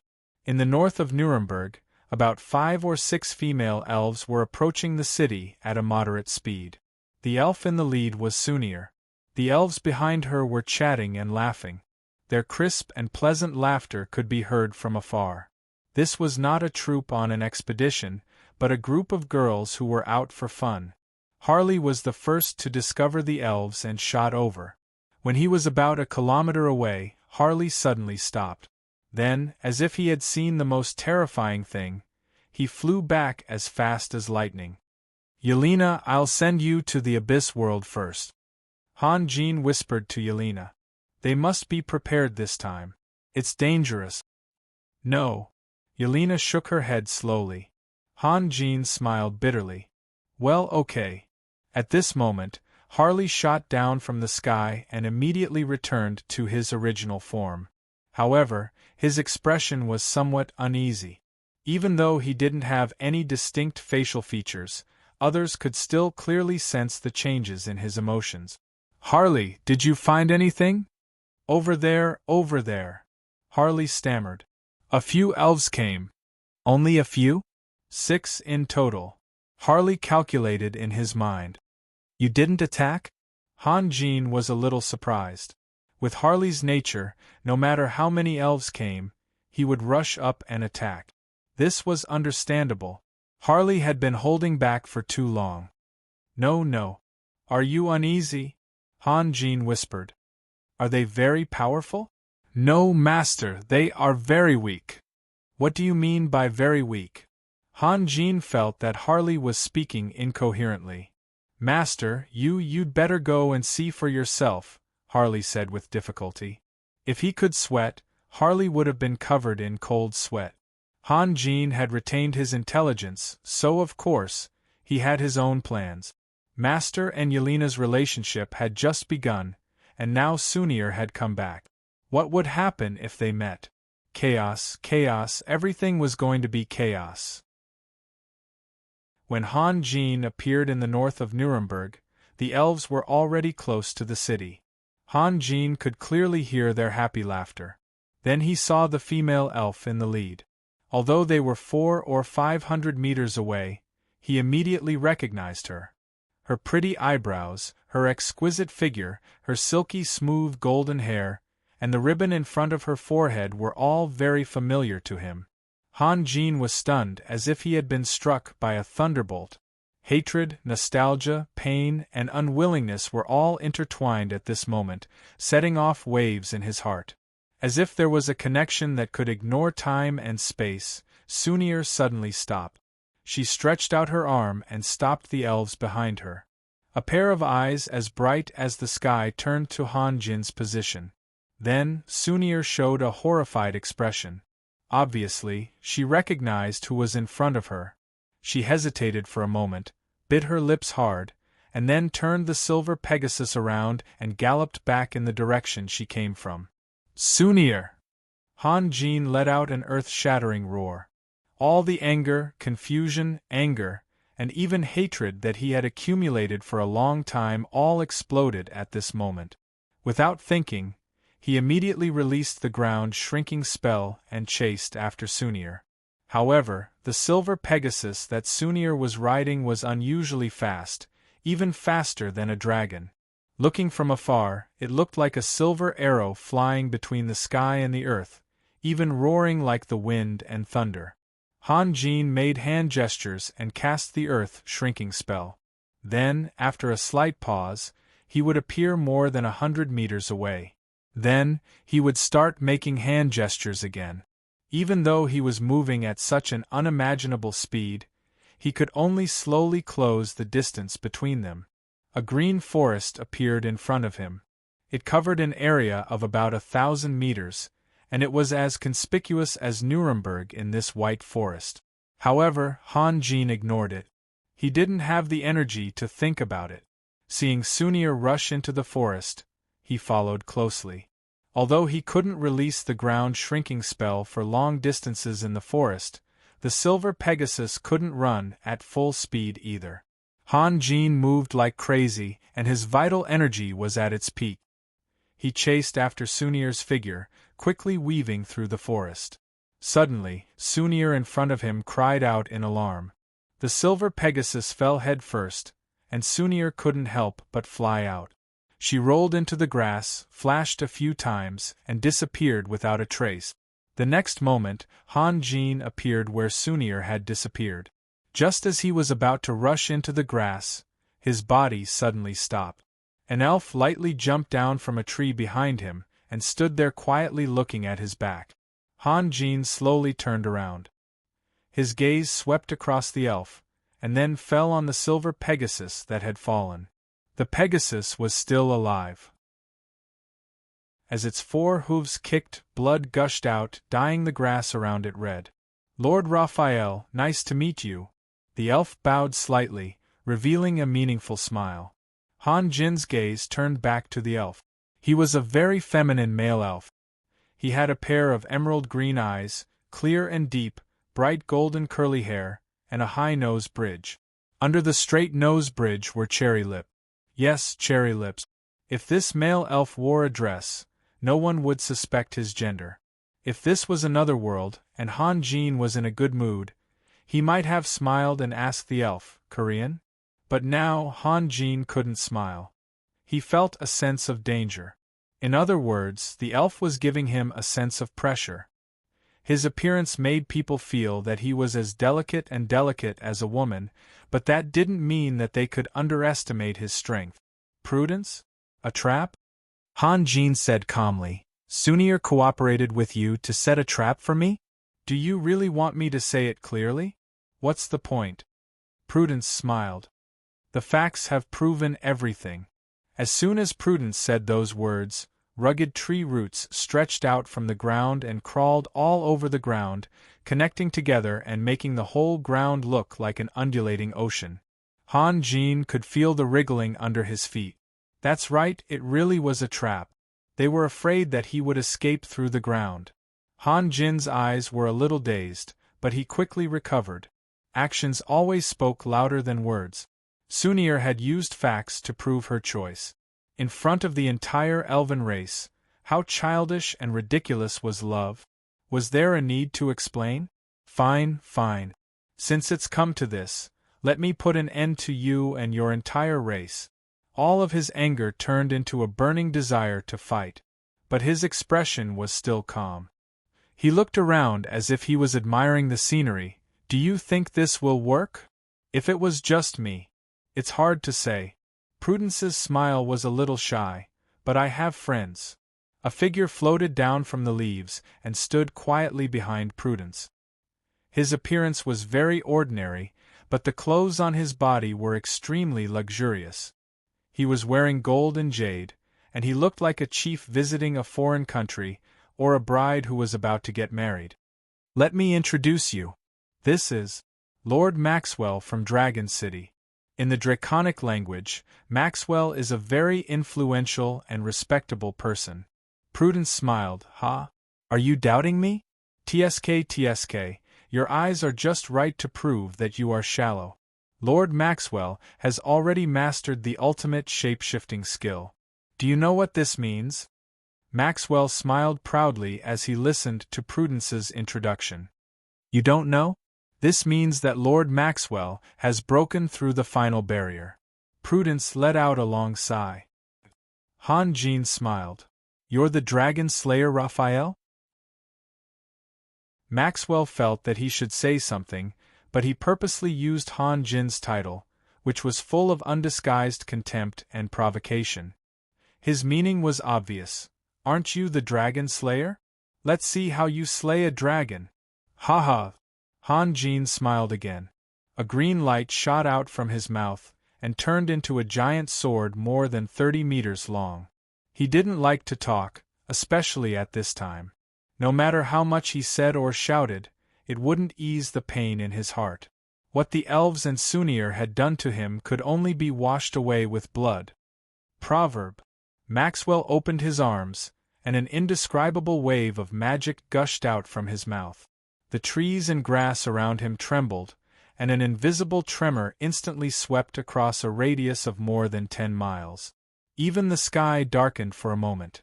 Then, he uttered a syllable that no one else could understand, just like how Han Jin was chanting a magic incantation. The next moment, Maxwell pointed his finger at Han Jin. Han Jin suddenly felt his whole body go numb. A thick darkness spread out from his chest and quickly covered his whole body. He couldn't control any of his muscles, and his whole body turned into a statue. The green light that was about to attack also froze in the air, because it had lost Han Jin's telepathic will. It was a very scary feeling. It was as if he was sealed in a 10,000-year-old iceberg. He couldn't even move his fingertips. Not only that, Han Jin also found that his telepathic abilities were gradually fading. There was a slight ringing in his ears, and at the same time, his vision began to blur. He could still see things at close range, but things in the distance had turned into a fog. Moreover, he could see that Prudence was speaking, but he couldn't hear what he was saying. Han Jin's vital energy was running at full force, but it couldn't fight against this feeling. He clearly judged that his 6 senses were slowly collapsing into the endless darkness. It wouldn't be long before he became a statue that couldn't hear, see, walk, or feel anything. Maybe he could still think, but what was the use of that? Lord Maxwell, is it okay? Prudence smiled. Ever since he invited Maxwell, the elder of the dragon race, he didn't have to worry about Han Jin. The difficult part was finding Han Jin and not letting Han Jin escape. Wait. Wait a minute, what's the rush? Maxwell's voice was very hurried and contained dissatisfaction. He then took a deep breath and said, "No matter how strong a dragon is, it's impossible to cast the proverb twice in a row." Okay. Prudence shrugged his shoulders. Maxwell's face had become pale, and his chest was rapidly heaving like a dwarf's bellows. The proverb seal was the most powerful enchantment spell in the dragon language magic. Of course, it was a negative enchantment. The power of the proverb seal could even block time and space. Even if the proverb seal existed for tens of thousands of years, nothing would change after the sealed person regained his freedom, including age, memory, and so on. Although as an elder of the dragon race, the long years had given him endless magic power, but Maxwell couldn't bear the wear and tear. At least, he couldn't cast the proverb seal continuously. After a long while, Maxwell let out a long breath. Prudence slowly raised his bow and smiled. "I've been waiting for this moment for a long, long time."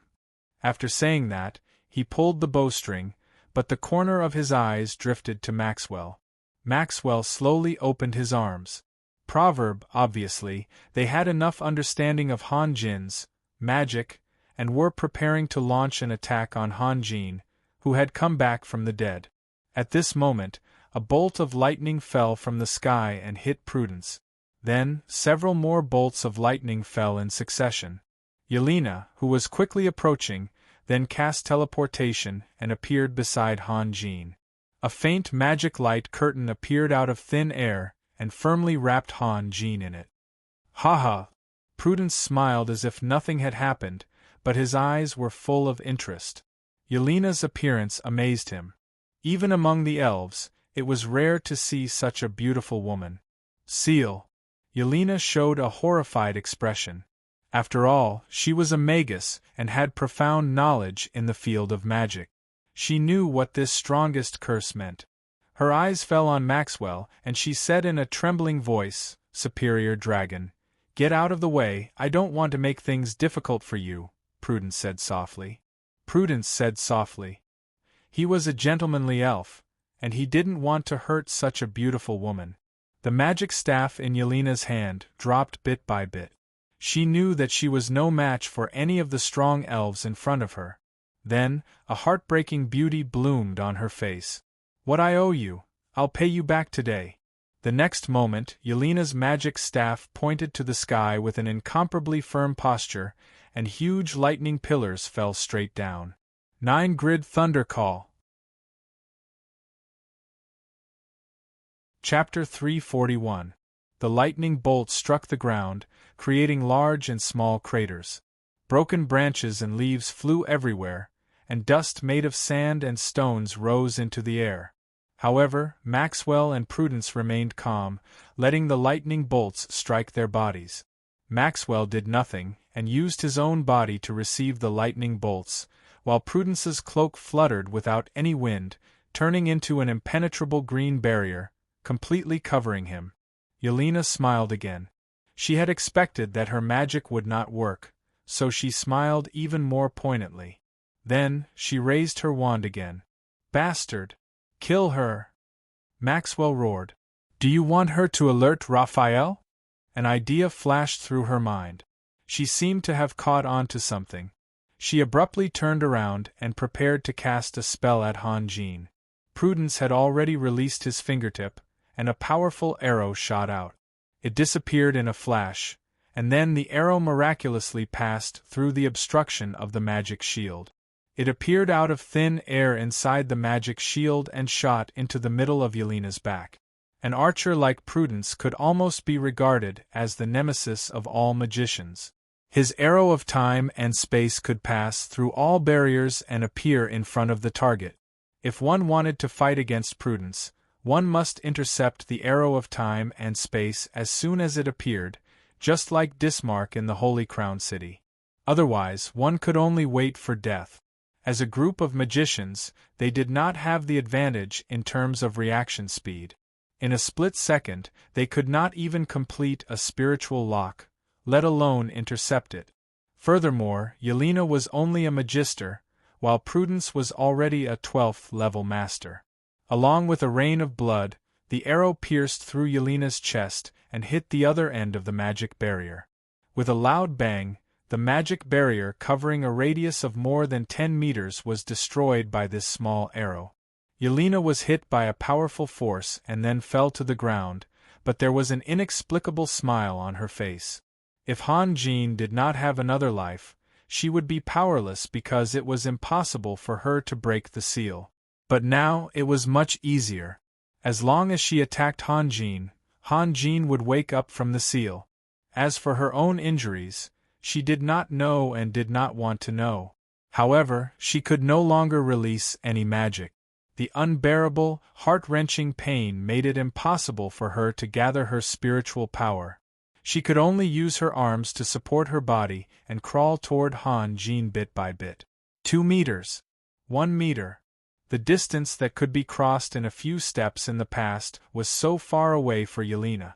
A bloody hole had been created in her chest, and blood was gushing out like a fountain. Yelena dragged out a bright red path of blood. "What are you waiting for, Prudence?" Maxwell roared. He was abnormally angry. He was interrupted while he was releasing a forbidden spell, and the disturbed elements almost caused a magic backlash. All of this was because of that damned woman. Prudence took a deep breath, pulled out another arrow, and knocked it on the bowstring. With another sharp whistle, the arrow shot into Yelena's thigh like a bolt of lightning. Prudence used his strength skillfully and nailed Yelena to the ground. Yelena's outstretched hand stopped in midair. If she moved forward a little bit, just a few inches, she would be able to grab Han Jin's calf, and then she would be able to push Han Jin down. But these few inches became an insurmountable obstacle. Yelena's hand drooped down little by little, and the light in her eyes disappeared little by little. Finally, she could no longer move, and she couldn't even control her eyelids. Slowly, she closed her eyes. Fate was particularly cruel to Yelena, but it was even more cruel to Han Jin. Before he lost all his vision, he saw a girl standing in front of him resolutely, resisting 2 supergrade masters like a mantis trying to stop a car. Then he saw the girl suffering a fatal attack and falling under him. Then he saw the girl clenching her teeth and crawling toward him bit by bit, only to be nailed to the ground by the enemy. These bloody scenes were unbearable for him. From the beginning to the end, Han Jin had always been at the forefront. He would appear where the most dangerous place was. He even fought against Zagund, Alquite, and all the warriors in the underground city alone because he was afraid of what he would see. But today what he feared had finally happened. It was irresistible. He didn't even have the right to avoid it. He could only watch helplessly. Prudence shook his head. He didn't know whether it was out of pity or helplessness. Then he turned his gaze to Maxwell. In order to take full control of the situation, he had to cooperate with Maxwell. Who knew what other magic Raphael had? If something went wrong, it would be big trouble. In the distance, a whirlpool of smoke and dust was shooting toward them, mixed with Harley's incoherent roars. Because Yelena and Sunir were about to meet, Harley was worried that he would be caught in the crossfire, so he decided to stay far away. He ran around the city, taking care of the injustices, killing the unjust, and imagining himself as a great hero. It was a great pleasure. But when he was at his happiest and most carefree, he suddenly sensed that Han Jin wanted to die. Han Jin wanted to die? Realizing this, Harley really went crazy. He desperately rushed over to help, but unfortunately, judging from the time and distance, he wouldn't be able to make it in time. Maxwell closed his eyes and quietly recovered his magic that had almost been disturbed. After a moment, he opened his mouth and said, "Proverb." Prudence raised his longbow and aimed the arrow at Han Jin's forehead. Maxwell spat out the draconic language again, and an extremely intense wave of mana swept out in all directions. The wave did not have any effect on the environment, but it shocked all the creatures with senses. Prudence shot an arrow at the same time.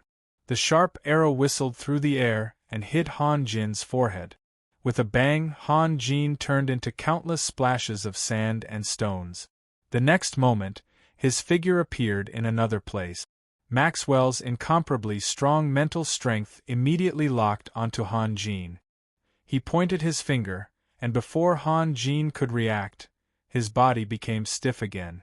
Prudence's eyesight was very good. He could clearly see that at the same time, there was a pair of eyes filled with grief and indignation. Prudence couldn't help but laugh out loud. What? The powerful Lord Raphael? Are you feeling desperate and sad? Prudence, it's your turn, Maxwell said weakly. He had released 2 forbidden spells in a row, and he had almost suffered a mana backlash midway. This had exhausted his mental strength, and he even felt like he was about to collapse. As an elder of the dragon race, the amount of magical power he had accumulated over countless years was as boundless as the sea. It was hard to believe that he was so tired after releasing 2 spells. But it must be known that the proverb seal was the most terrifying and powerful enchantment forbidden spell. The effect was always proportional to the result. As long as he could release the spell completely, Maxwell could seal any opponent of the same level as him. The reason he could become an elder was because he had mastered the forbidden spell that even the dragon race was afraid of. Ha ha! Prudence laughed and reached for the quiver. He liked the feeling of being in complete control, so he slowed down his movements because he wanted to enjoy it for a while longer. The giant sword that had been hovering in the air began to tremble, and then suddenly burst into a dazzling light. The light was supposed to be gentle, but at this moment it seemed so violent, so sharp, and so strong. Even with Maxwell and Prudence's experience in battles, they were still shocked and couldn't help but close their eyes. Following closely behind the rays of light was an indescribable wave of air. The countless roots that were crawling on the ground were swept away, and even a layer of the ground was scraped off. At the edge of the wave of air, the sand, stones, and dust were swept up into the air and swept out in all directions. Sunir, Sheila, and the other elves were waiting 1,000 meters away. The battle between the super-level masters was too far away from them, both geographically and personally. Now that they suddenly saw the overwhelming wave of air rolling toward them, they couldn't help but scream and turn around to flee. However, the speed of the airwave was so fast that it caught up with them in just a few breaths. All the elves, including Prudence's mount and the dozens of silver Pegasi, were all swept into the airwave. It pushed them hundreds of meters away before the airwave's impact began to weaken, and the elves were mercilessly thrown to the ground. Sheila and the other elves were all bruised and battered. More than 20 elves were never going to wake up. They were all badly mutilated. Even Prudence's mount, the golden unicorn, was injured in the leg. It was limping and whining in pain. The silver Pegasi were even more miserable. They could only glide and couldn't fly freely in the air. It was easy to imagine what would happen if they fell from a height of dozens of meters.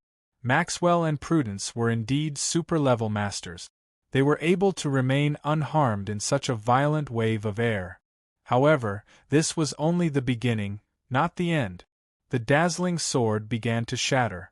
Like a gigantic crystal ball, it was peeling off layer by layer and shattering layer by layer. Countless sharp shards shot out in all directions with the sword as the center, covering the sky, the earth, and the entire world. Prudence roared, and the green cloak behind him suddenly fluttered, wrapping his body firmly inside. The next moment, Prudence turned into a green afterimage, like a spirit snake, like a wisp of wind, fleeing outside at an incomparably fast speed.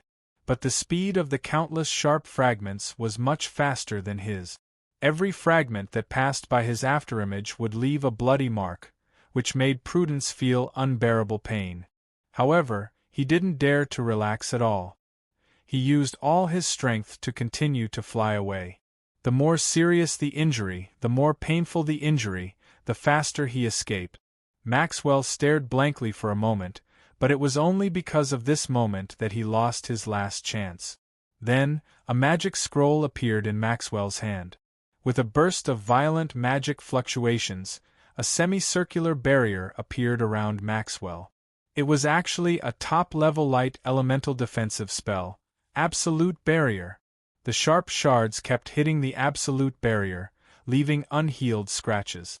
No matter what kind of magic it was, it had to be in a state of elemental order to be effective.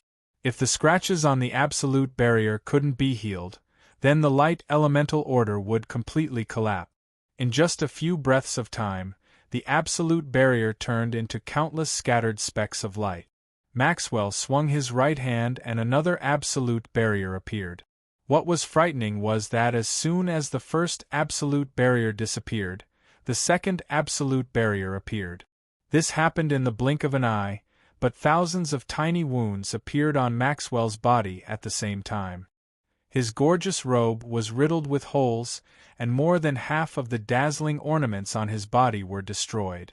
Maxwell's face became somewhat distorted. He was clearly aware of the current danger. There were too many fragments that were thousands of times denser than the resplendent starry sky. They were everywhere, pervasive, and possessed extremely terrifying destructive power, death. This word, which had never appeared in his dictionary, suddenly appeared in his mind. The moment the second Absolute Barrier was destroyed, Maxwell, who had already learned his lesson, immediately released another Absolute Barrier. However, he still couldn't help but let out a painful howl as countless wounds appeared on his body. Droplets of blood seeped out and connected together, turning him into a bloody man.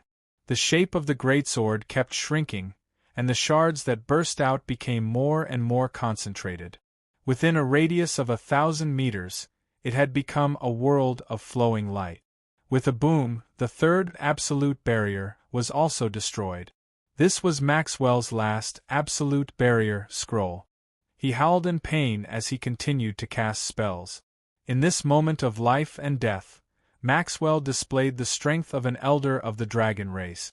In the blink of an eye, he released spells such as Magic Shield, Earth Shield, Stone Skin, and so on. He also released high-grade defensive spells such as Flame Shield, Air Shield, and even Earth Wall. Among these spells, there were spells that the orcs, humans, and abyssal races were proficient in. He could be considered to be very knowledgeable. However, none of these spells could last for more than a second. Almost at the instant the effects of the spells were released, the elements collapsed. In fact, the most effective spell was teleportation. Maxwell naturally mastered this spell, but the problem was that the whole world had become a flowing light. He couldn't see anything and couldn't lock on to his position. This meant that he couldn't establish a spatial channel. The abyssal demon was killed by Han Jin in a similar situation. Maxwell kept howling in pain. In the end, he simply cancelled the ultimate transformation spell and turned into a huge golden dragon more than 50 meters long. He then spread his wings and was about to fly away. An extremely spectacular scene appeared. In just an instant, the wide wings became a broken sieve. Countless broken and shattered dragon scales flew in all directions at the same time, like a huge blooming flower. Maxwell's painful howls were deafening and could be heard more than 10 miles away. He desperately ran away. Flying in the blue sky was a basic ability of dragons, just like how humans could walk. As a superior dragon, he was forced to run on the ground. He had to admit that this was a kind of tragedy. Comparatively speaking, Prudence was very lucky. He had already escaped from the attack range of the fragments, but he had also paid a heavy price. The cloak that he cherished as much as his life had already turned into countless fluttering pieces of cloth. Moreover, countless wounds had appeared on his body. The clothes on his back had simply disappeared, revealing his bloody back. Even his equally bloody buttocks and a pair of long legs were exposed. Prudence didn't dare to stop for a moment. He jumped onto his mount, grabbed Sunir with one hand, and grabbed Sheila with the other, and roared, "Go! Let's go!" After he finished speaking, he urged the unicorn to flee into the distance. Seeing that Han Jin could release a spell, Prudence's first thought was that Han Jin had broken free from the seal. The power of the spell was so great that it was far beyond their expectations. If they didn't run now, he was afraid that he would lose this opportunity forever. The giant sword became smaller and smaller, until it was the size of an ordinary person's index finger. Suddenly, an even brighter multicolored light blossomed, and with a loud bang, the green light disappeared without a trace. The multicolored light that filled the entire world was several times denser than before, and Maxwell, who was running, was suddenly thrown into the air. In just an instant, his incomparably huge body shrunk several times, and countless pieces of flesh and blood were peeled off and splattered everywhere. Maxwell's body rolled a few times before crashing heavily onto the ground. He slowly raised his head, let out a whimper, and then powerlessly drooped down. He had already lost most of his scales and most of his muscles. It was as if someone had skinned him alive. In some places, even his bones could be seen. Even for a dragon, this kind of injury was fatal. The stream of light continued to spread outwards in a frenzy until it reached thousands of meters away and caught up with the fleeing elves. Their bodies were not as tough as the giant dragons, and as soon as they came into contact with the stream of light, they turned into splatters of flesh and blood. At this moment, Prudence had already escaped far away. Although the golden unicorn had injured its leg, it still maintained an unimaginable speed. At least, it was much faster than the elves who had lost their silver Pegasi. Prudence looked back and saw the scene of the elves being smashed into pieces. He couldn't help but suck in a breath of cold air and ran even faster. Sunir and Shira really were dumbfounded. They had not only seen their companions being slaughtered, but also saw a huge dragon flying up into the sky and then falling down powerlessly. They knew who it was. It was Maxwell, the elder of the dragon clan. Even Maxwell, who had broken through the final barrier and was close to becoming a demigod, was no match for that human. It was too scary. At this moment, the initiator of all this, Han Jin, was standing there like a statue. If Prudence suddenly turned around, Han Jin would be dead for sure. The question was, did Prudence really have the guts to do so? In that world, Han Jin and his master were a bit strange. One was facing the last threshold, the last test, and the other had just stepped into the door of cultivation. Han Jin's master couldn't even decide which path was the most suitable for Han Jin. He could only choose to teach Han Jin by force-feeding him, forcing him to learn all the Taoist scriptures. Furthermore, the Taoist arts that he taught Han Jin step by step were all methods that would harm oneself before harming the enemy, allowing the weak to defeat the strong. This was because Han Jin wanted to go on alone without anyone to back him up.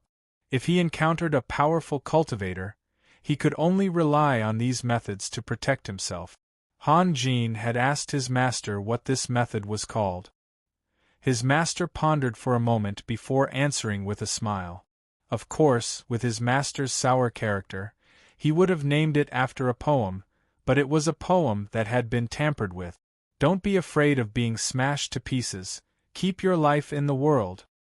His master's explanation was like this: as long as you have the chance to use this method, you won't have to be afraid of anything, you will definitely be able to keep your life.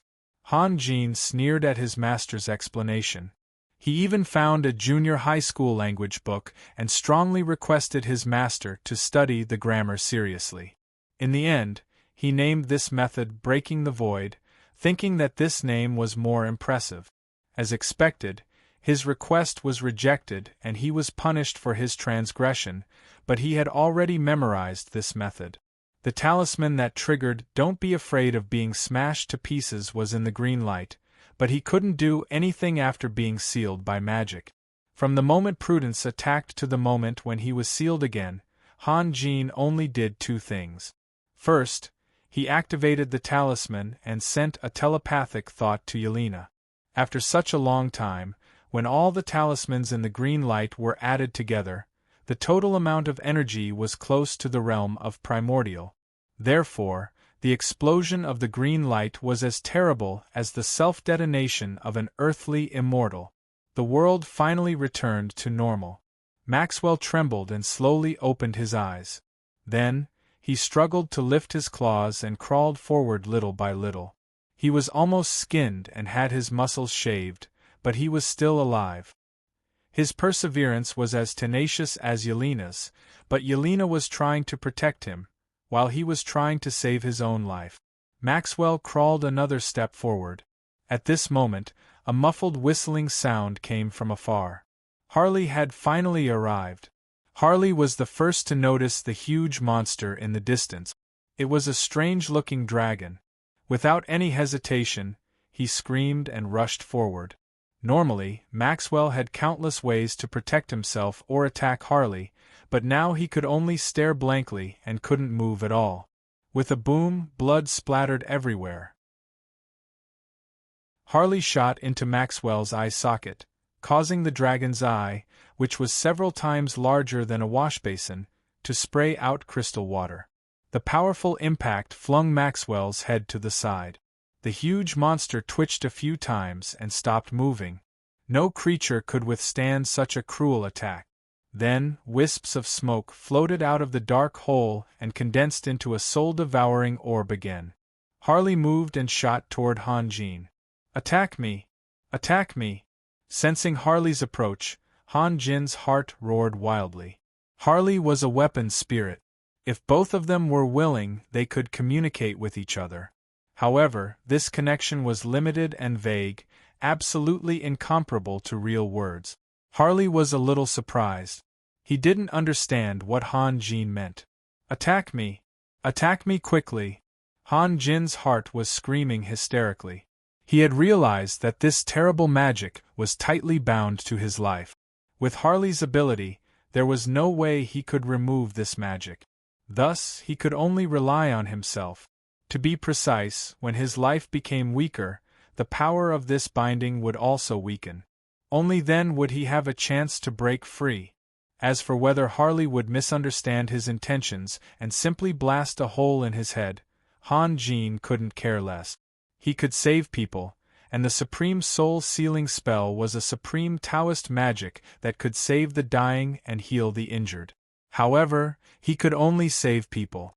The longer he delayed, the less likely Yelena's life would be.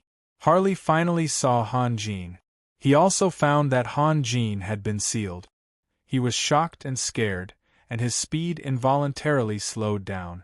"Attack me! Quick!" Han Jin's heart was still roaring. The vital energy in his body was running to the extreme, but this sealing magic didn't cause any substantial damage. He couldn't find a way to vent. Harley gritted his teeth and finally made up his mind. With a scream, he shot toward Han Jin's thigh. With a bang, Harley blasted a big hole in Han Jin's thigh and shot out from behind. Perhaps because he was sealed, or perhaps because he was too anxious, Han Jin didn't feel any pain. However, he found that the power of the binding had indeed weakened. "Attack me! Attack me quickly!" Han Jin was still shouting. Harley didn't know what was going on with his master. Was there a hidden enemy? When he hovered in the air and hesitated, he suddenly saw Yelena crawling on the ground, covered in blood. He suddenly understood everything. Harley screamed again and shot out from behind. Han Jin was soft-hearted and preserved Harley's intelligence. At this time, he finally got his reward. Harley chose the right side of Han Jin's back. If he chose Han Jin's heart or head, even if he didn't die immediately, saving himself or saving Yelena first would become a big problem. With a bang, a black smoke spurted out from Han Jin's right chest. At the same time, Han Jin was running his vital energy with all his might. Before the smoke settled, it turned into countless splashes of blood, splattering on the ground and Yelena's body. The thick black color covering his body quickly dissipated. Han Jin had finally awakened from the seal. The next moment, Han Jin staggered a step and knelt on the ground with one knee. His hand was already on Yelena's back. Harley, go away! Master, are you okay? Harley saw the blood spurting out of Han Jin's chest and was stunned. Did I do this? Oh my God, go away! Go away! Han Jin roared. He still retained some rationality. Otherwise, once he released the soul-sealing spell, Harley would be the unlucky one. Chapter 342. Fort Maxine was still peaceful. Sharpshooter Gao Bin's return was like a shot of adrenaline. The threat posed by the terrifying human lord was also reduced. Of course, they didn't understand the differences and conflicts between the higher-up. But Lydia understood, and she had made her choice. That was why she came to a simple straw hut early in the morning. She had thought for a long time yesterday, but she couldn't figure it out. She had to get to the bottom of this. She opened the curtain and walked in. Gao Bin was standing in front of a mirror, carefully looking at himself. Gao Bin had the right to stay in the best room, but he didn't like it and insisted on building a straw hut in a corner of Fort Maxine. Lydia tried to persuade Gao Bin that even if he disliked the elders, he didn't have to suffer. Some of the clan leaders also tried to persuade him, but Gao Bin was stubborn. No one could persuade him. In the end, Lydia gave up. Gao Bin kept looking at the mirror and didn't respond to her. Lydia had to speak first. Can't you shave your beard clean? Is it not good? Gao Bin's face was full of narcissism. I feel like I'm filled with the beauty of a male soul. Lydia was angry and amused at the same time. You really are the same as before. What's wrong with before? Disgusting? Or what? Gao Bin said with a smile. How can you be an elf? Lydia smiled bitterly. Whether she liked him or not, she had to admit that Gao Bin was definitely an anomaly among elves. All right, Lydia. Gao Bin reluctantly put down the mirror on the table and turned his gaze to Lydia. I believe that you didn't come to me this early just to make fun of me. What's the matter? Lydia's expression became serious when they talked about business. She stared into Gao Bin's eyes and said slowly, Why do you support them? Support them? What did I support? Gao Bin was shocked. Prudence wants to, I know what you're talking about. Gao Bin cut her off. But I didn't support them. But you didn't object either. Not opposing means supporting? Gao Bin laughed. According to what you said, everyone in the world is either a friend or an enemy.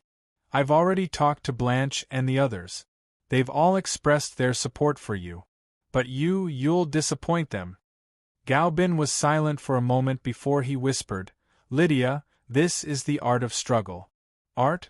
Is compromise a form of art? Lydia said, Gao Bin, I never thought that you would back down from something. Lydia was a little emotional because she was very disappointed.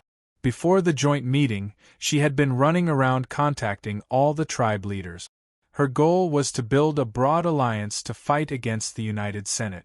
Many of the tribe leaders had expressed their support, but Gao Bin did nothing during the meeting.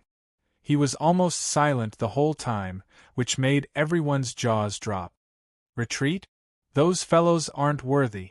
Gao Bin sighed. The problem is, Lydia, if you push a dog too far, it will bite. Then let them come. Lydia's eyes were cold. Ever since Gao Bin left, she had been swallowing her anger, not because she was afraid, but because she didn't know what to do. Now that Gao Bin was back, she found her backbone and direction. There was no need to hide her edge anymore. You. Gao Bin was a little helpless. He was silent for a moment before he said softly, All right, let's not talk about art. Let's talk about strategy. If I want to walk from here to the door, there are many ways.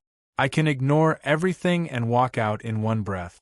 If the wind is too strong, I can take a step forward and then take half a step back to adjust my pace and recover my strength.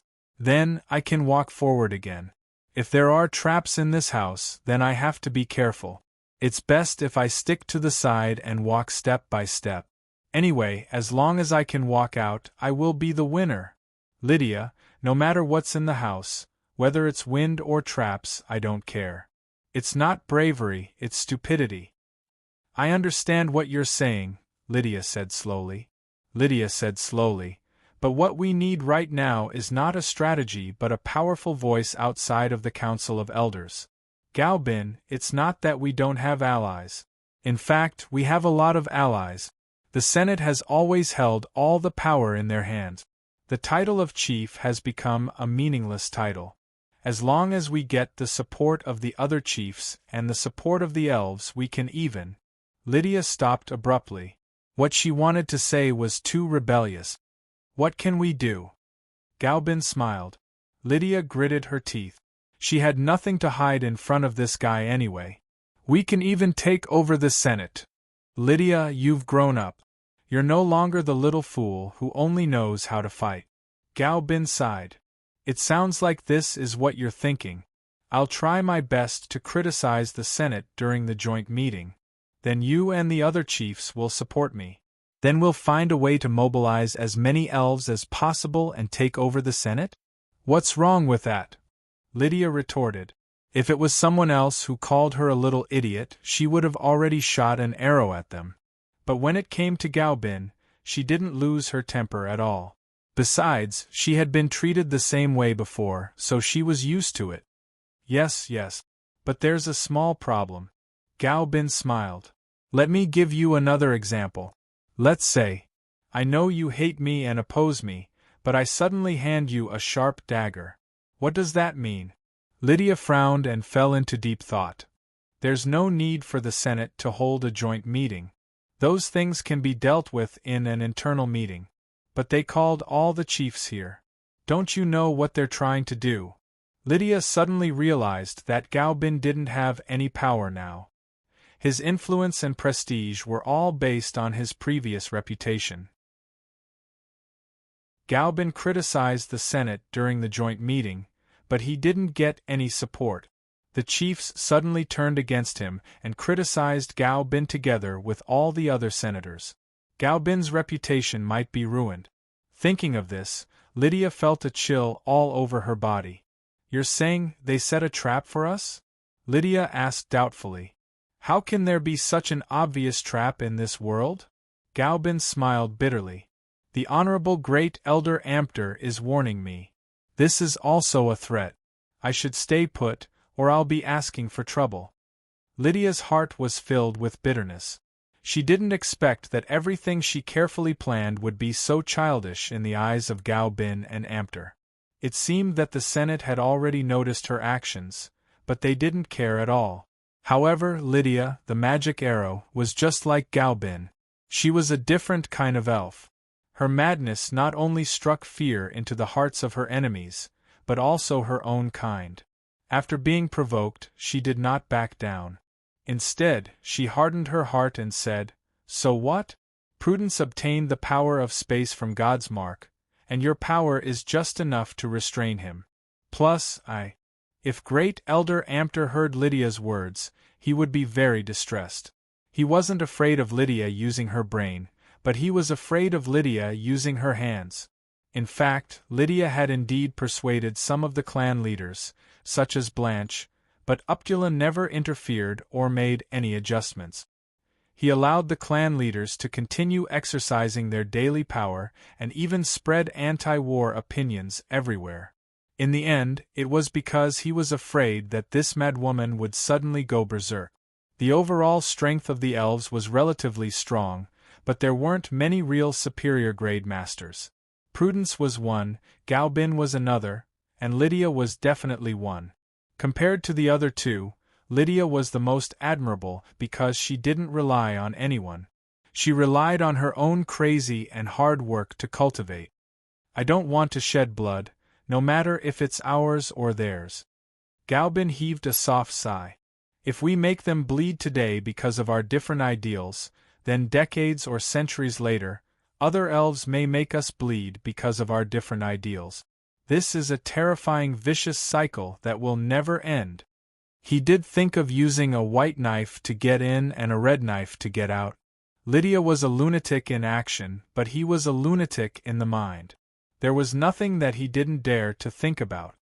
His mind was filled with countless unimaginable things. However, he was an elf, and he knew what kind of crisis was hidden under the current situation. If possible, he really didn't want his own people to bleed. If we don't bleed now, we may bleed more in the future, Lydia said word by word. Why do you say that? Galbin asked with a puzzled face. When the hatred accumulates to the point where it can no longer be resolved, there are only two choices. Either we kill them all or they kill us all. You mean that human lord named Raphael? That's him. I think you think too highly of him. Galbin smiled. He thought that the elves were wrong because they shouldn't have dreamed of restoring the glory of the elf empire. As for the Holy Crown City, it didn't mean much from the perspective of the whole continent. Do you want to know what Sunir said about him? What did she say? Galbin asked with interest. She said that Raphael will become the most powerful professional on the continent sooner or later. His power can even surpass that of God. Galbin's expression was very strange. He didn't know whether to laugh or cry. Even you don't believe it? Haha, Lydia said slowly. I feel more and more sympathy for Sunir now. Galbin, do you know? Although Ampugula raised her because she is your sister, I care about her more than Ampugula. I pay attention to her all the time. Her strength and pride can't be conquered easily. Since she chose Raphael, I believe in her evaluation. Surpassing God. Galbin scratched his head helplessly. This, Majordomo Gale rushed up the stairs with a gloomy face. He rudely knocked away a few slave warriors and rushed into the room. On the big bed on the south side, Yelena was lying quietly. Han Jin, who was still wearing his clothes, was sitting on the bed and staring blankly at Yelena. Guevara and Jeds were also here. Majordomo Gale should be the last to get the news. Majordomo Gale's pupils shrank to the size of a needle tip. At this moment, he didn't hide his viciousness anymore. He walked step by step to Han Jin's back and said in a slightly trembling voice, Lord Raphael, can you tell me what's going on? Han Jin was still staring blankly at Yelena, as if he couldn't hear Majordomo Gale's question at all. Majordomo Gale couldn't control himself anymore. He grabbed Han Jin's shoulder and shouted, Tell me, what's going on? Guevara sighed. With Majordomo Gale's personality, if he didn't say anything or just went to comfort Han Jin, then there would be a big problem. Majordomo Gale's reaction proved that he still trusted Han Jin. Because of trust, he was disappointed and angry. Majordomo Gale was suddenly stunned. He couldn't see anything from the back, but when he looked directly into Han Jin's eyes, he found that Han Jin's eyes had become extremely deep, like a bottomless abyss. Occasionally there was a dazzling golden flash. His intuition told him that the young man in front of him had greatly improved his strength, but this didn't scare him. The muscles on his face began to twist again, and he opened his mouth again. At this moment, Guevara grabbed his arm. They were attacked. Raphael did his best, Guevara said softly. Guevara said softly, Don't worry, Raphael has very powerful healing skills. Besides, Jedi's is also here, so Yelena will be fine. Even if you don't believe in Raphael, you should at least believe in Jeds, right? Majordomo Gale's gaze fell on Jeds. Jed smiled but didn't say anything. The atmosphere was a bit tense. Jed should have made a promise, but he couldn't. A priest who could summon an angel only had one chance to resurrect a life, and he had already used it on himself. Jeds would never lie to anyone, even if it was a kind one. He could only remain silent. Majordomo Gale took a deep breath and then slowly let go of Han Jin. A trace of sadness flashed in Han Jin's eyes.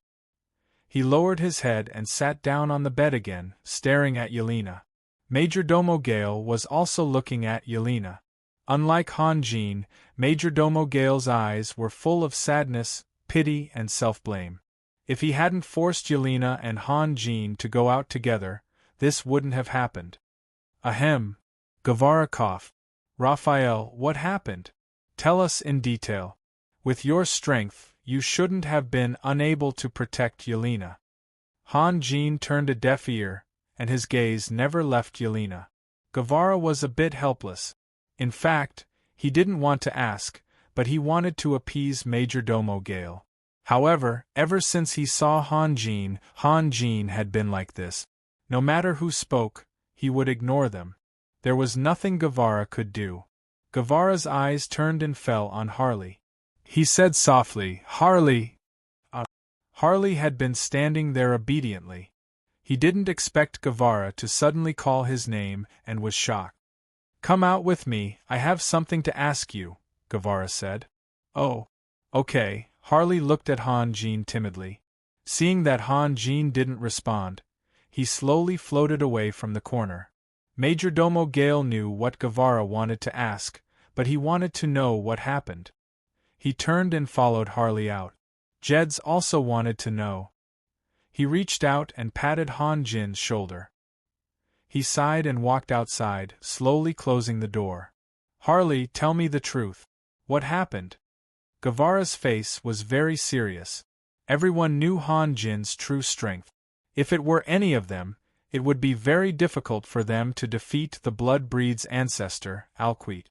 Only Han Jin, the dragon race, has joined the war.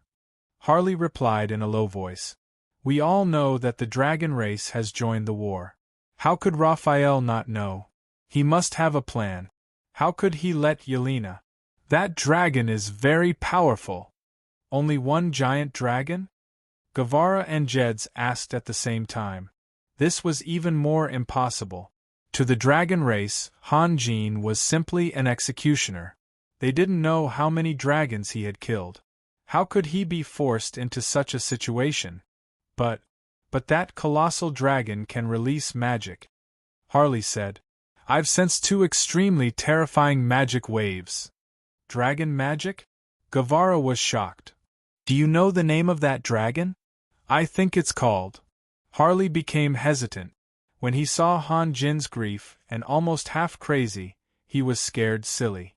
Later, when Han Jin asked him to get the dragon crystal, he mentioned it once, but he couldn't remember it in a hurry.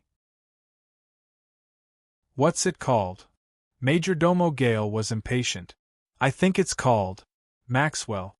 The atmosphere suddenly became dead silent. Guevara and the other 2 opened their mouths and stared at Harley with their eyes wide open. Harley was a little scared and shifted his position uneasily. Why are you looking at me? I'm not that damn dragon." "I really can't imagine what kind of price the elves paid to invite Maxwell out." Guevara sighed and turned his gaze to Majordomo Gale. "In front of Maxwell, it's already very good. Raphael was able to escape with Yelena. It's already very good." Guevara had an ulterior motive. He was blaming Majordomo Gale for being so agitated just now. What he meant was, if it were Majordomo Gale, would he be able to escape with Yelena? Escape? Haha.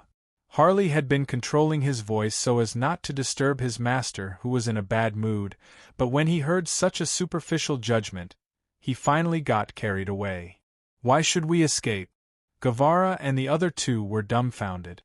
After a long while, Jed said anxiously, "You mean Maxwell, the Maxwell who mastered the proverb seal?" "Seal? That's right, when I arrived, Master had already been sealed. However, Master had also released his magic. Caw caw. That Maxwell was lying there like a plucked old hen, caw caw caw." Harley's reply was full of heroism. Comparing a dragon to an old hen was unprecedented. "Raphael can still release magic when he's sealed?" Jeds asked with great difficulty. "Yes." The faces of Guevara and the others had turned pale. In fact, they should have been happy, but this news was even more shocking than killing Maxwell. They could not bring themselves to smile. This was simply a subversion of the highest law of the world. To be continued. If you want to know what will happen next, please go to www.chidian.com. There are more chapters. Support the author, support the original reading.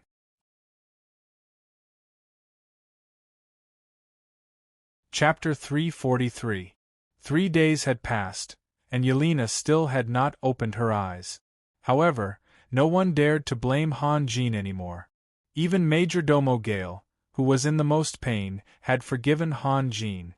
If it was because Han Jin was too careless or for some other reason, Majordomo Gale would never let it go so easily.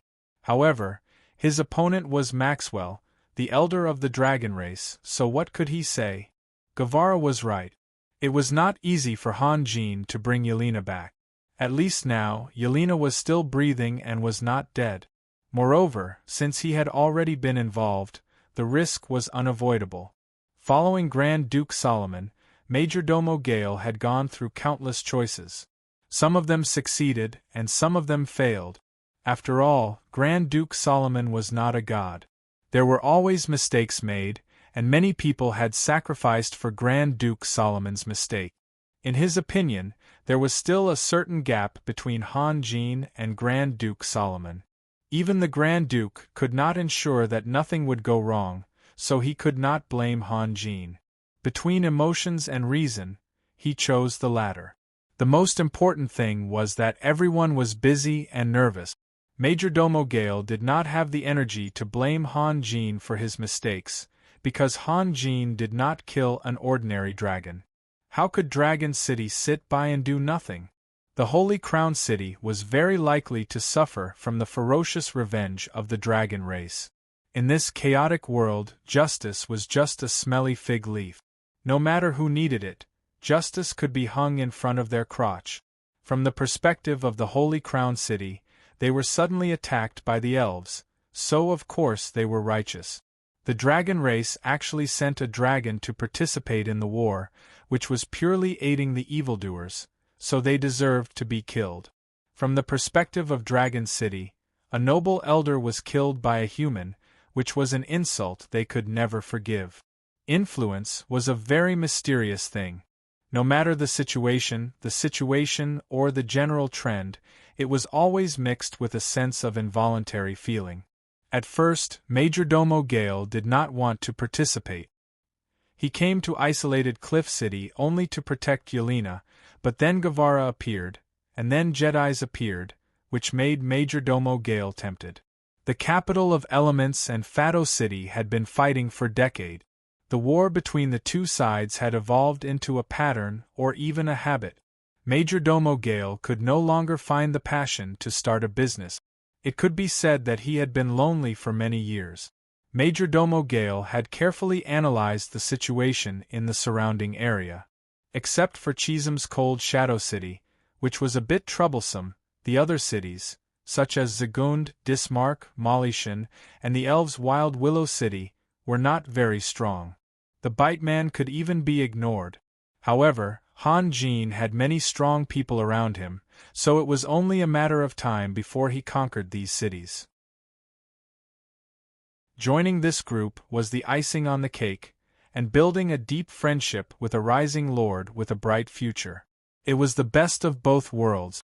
Moreover, regarding the issue of Grand Duke Solomon's successor, Majordomo Gale was most interested in Yelena.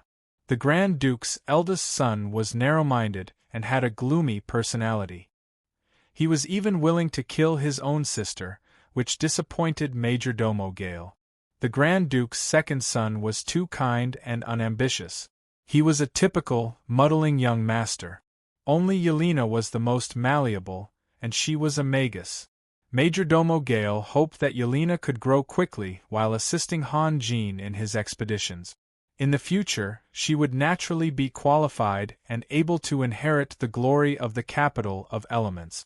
Later, when he learned that Sunir had left and gotten married, Majordomo Gale was even more ecstatic. A mountain could not accommodate two tigers. After Han Jin had eliminated the other lords, would he still be content? It would be very difficult.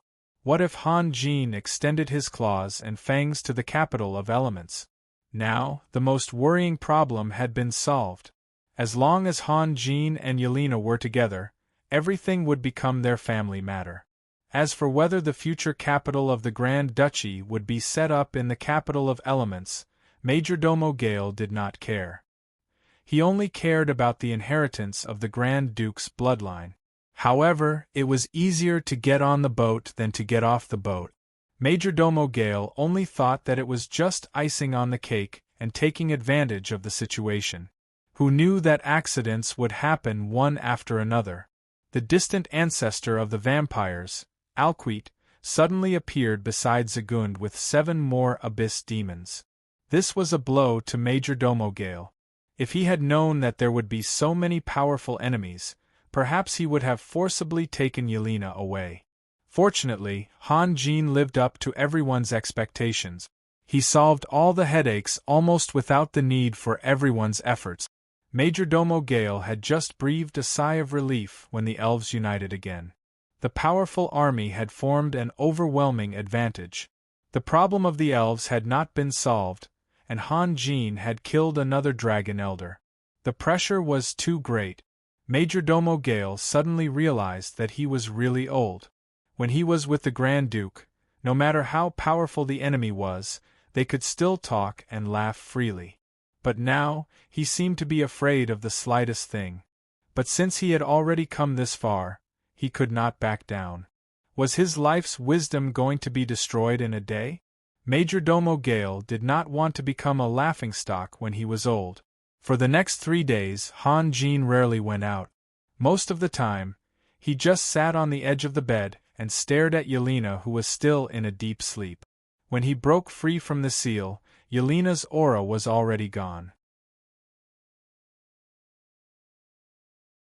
He used almost all of his vital energy to release the soul-sealing spell of the Most Exalted to revive Yelena. However, he was still a step too late. Although Yelena's body was constantly recovering, there were no signs of her waking up. Han Jin had only released the soul-sealing spell of the Most Exalted twice, and both times were for Yelena. He had no experience and didn't know what it meant, so he had to stay by her side. Majordomo Gale was not the only one who had no choice. He was the same. After killing Maxwell, although he had absorbed a large amount of energy, even more than the previous dragons combined, he had also paid a heavy price. The green glow had completely disappeared. There were primary and secondary magic treasures, and the green glow was his primary magic treasure. If he had a few more years, he was confident that he could condense energy in the green glow that was calculated by Tai. Even if he met Nicholas, he should be able to fight him. But now it was all in vain. It had been more than a year since he condensed the green glow. He had spent a lot of effort on the green glow, but the problem was, how many years did he have to waste? Did he still have time to condense a new magic treasure? Before he made his choice, he was on this shore, but his goal was on the other shore. In the middle was an ocean full of strong winds and stormy waves. Unless he did not go into the water, he could only go forward. If he took a step back, he would be doomed eternally. The enemy would not give him any time to rest. Not to mention the green glow being destroyed. Even if the god of war and other magic treasures were all destroyed and his vital energy was exhausted, he would not turn back. Master, Harley suddenly said softly. What's wrong? Han Jin woke up from his contemplation. Lady Yelena's face is not right. Han Jin's gaze fell on Yelena's cheeks and found that her pale face was gradually darkening. He could not help but be shocked and hurriedly reached out to grab Yelena's wrist. *******. In the capital of elements, there was no one who did not know of Grand Duke Solomon's Duke's Mansion. The capital of elements was the largest and most prosperous city in the northeast region, and the Duke's Mansion was the #1 mansion in the capital of elements. No one could surpass it. Of course, this had to do with Grand Duke Solomon's position. The most important thing was that the Duke's Mansion was too big. It took up almost a sixth of the entire capital of Element. To put it bluntly, the Duke's Mansion was a city within a city. A few hundred years ago, this would have been a rebellious act. Did Grand Duke Solomon build a mansion or a palace? But now, no one cared about Grand Duke Solomon's business. Who had the right to do so? Who had the guts? On the west side of the Duke's Mansion, there was a lush woodland filled with the same kind of trees. Most of the trees were more than 30 meters tall, and the thinnest tree had a trunk diameter of more than 5 meters. If an ordinary person stood under the tree, they would be no different from a small insect. The color of the trunks and leaves was very strange. It was a fiery red without any impurities. Under their illumination, even the ground here was emitting a red light. If an experienced and knowledgeable bard saw these trees, he would definitely exclaim out loud. This was because these were all extremely precious fiery parasol trees, natural magical materials. Shields made from the trunks of fiery parasol trees had the ability to resist fire elements, and were a supreme weapon against fire mages. In the entire woodland there was nothing but these trees, not even a single weed. The ground was also abnormally smooth, as if it had been paved with a layer of red tiles. In the sky there was a huge magic circle that enveloped the entire forest. This was the restricted area of the Duke's mansion. Only Grand Duke Solomon himself could enter and leave freely.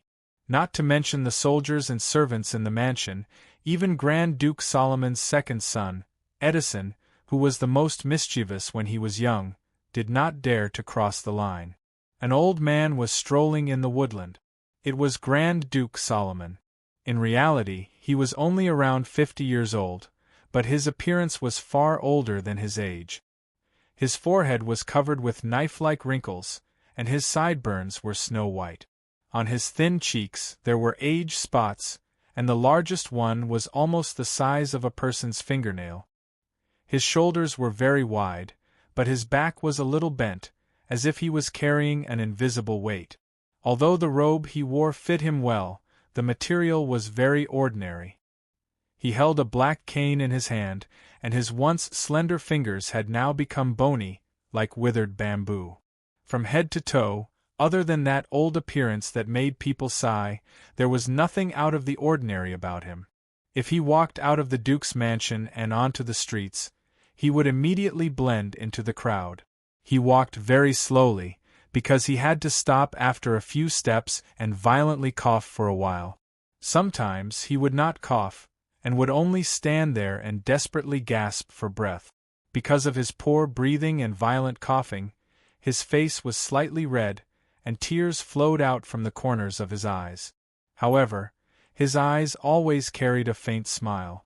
It was a pair of very young eyes, clear and bright, and formed an extremely sharp contrast with his appearance. Suddenly, a large fiery red bird jumped out from behind a tree. It was about 1/2 meter tall, and its feathers were incomparably bright. Looking from afar, the feathers were fiery red, but looking closer, one could see that every feather was flowing with a dense rainbow light. When it discovered Grand Duke Solomon, it immediately let out a resounding cry, opened its mouth, and spat out a fireball. It flew straight towards Grand Duke Solomon, and then it flashed behind the tree and disappeared. The fireball that the bird spat out was only the size of half a fist, but when it flew in front of Grand Duke Solomon, it was already about the size of a wheel. Furthermore, its flying speed was abnormally fast, and in an instant, it attacked Grand Duke Solomon's chest. Grand Duke Solomon stretched out his hand, and the wheel-sized fireball suddenly stopped moving.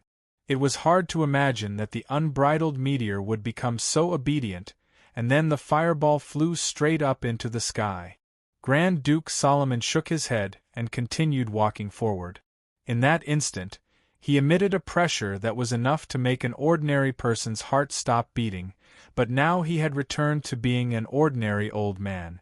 The large bird waited for a moment behind the tree, and seeing that nothing happened, it curiously stuck its head out and looked at Grand Duke Solomon. Then it looked around, as if it was looking for its own fireball. In the next moment, the wheel-sized fireball fell from the sky and smashed into the large bird's body. With a loud bang, dense flames soared into the sky. The large bird was caught off guard, and was smashed flat on the ground, like a roasted chicken on a plate. However, it did not seem to be injured, and hurriedly jumped up and fled into the depths of the forest. In the depths of the forest, there was a large bird lying there quietly. Its crawling height was actually more than 10 meters tall, and the feathers on its body were emitting a dense luster, like bright pearls and like raging flames. Although it did not speak and did not move, it emitted an indescribable majesty. The large bird from before had already turned into a small bird. It was desperately jumping, flapping its wings, and chirping something. It seemed to be complaining, but also seemed to be complaining. The large bird looked down, and its fiery eyes were overflowing with warmth, laughter, and doting. Cough, cough. Cough, cough, cough. Grand Duke Solomon's figure appeared, and the small bird was startled. It burrowed under the large bird's body, and did not dare to come out. Grand Duke Solomon's footsteps were slow and difficult, and he had to stop from time to cough, pant, and rest. However, no matter how long the road was, there would be an end to it. He finally arrived in front of the large bird. From his figure, he was very small, but his expression was very calm. Before he raised his head, a hint of undetectable guilt flashed in his eyes. The large bird stared at Solomon for a moment and suddenly said, "Your body seems to be getting worse. Old. It's all like this." Solomon revealed an unconcerned smile, and then slowly said, "Old friend, have you thought it through?" The large bird was silent for a moment and softly said, "All these years, under your protection, I have lived a very peaceful life, but I can't help you with anything. Perhaps now is the time for my child to repay you for me." "You are wrong. There is nothing to repay between us. I helped you and you helped me." Solomon paused. "This is only a request made as a friend. I do not want to force you, and I do not have the right to force you. You can refuse. But to me, if it were not for you, I would have turned into dust." The large bird sighed, and then extended its bright and beautiful wings. It carefully picked up the small bird and placed it in front of Solomon. "I only hope that your descendant can truly treat my child as a life and death partner." The small bird did not understand what was going on. After it landed on the ground, it discovered that Solomon was standing behind it. It was so frightened that it screamed and dove under the large bird.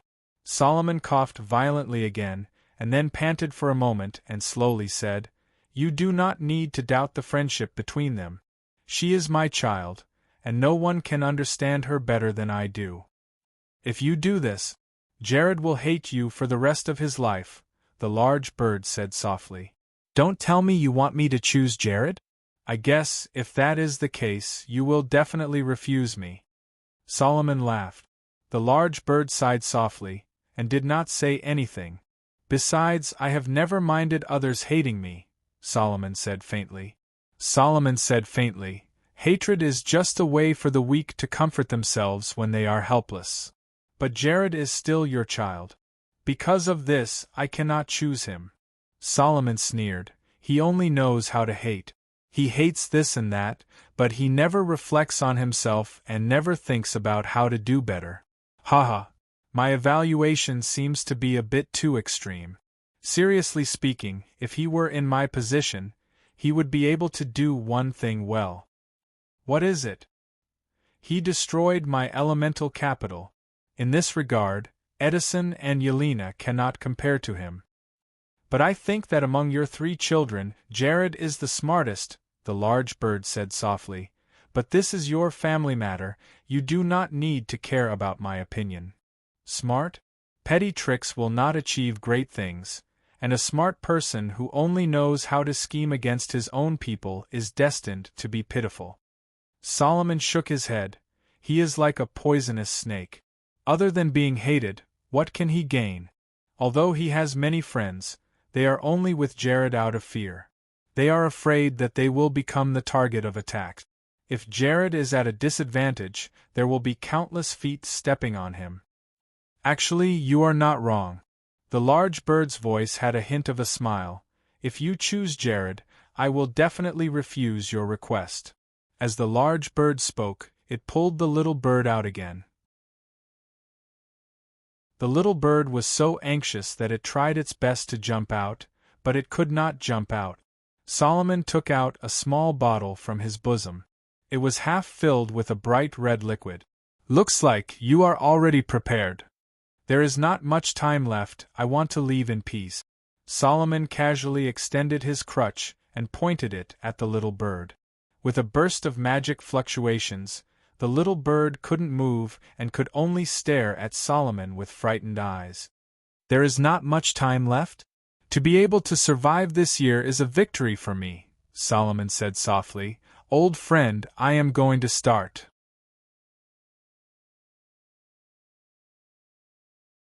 Chapter 344.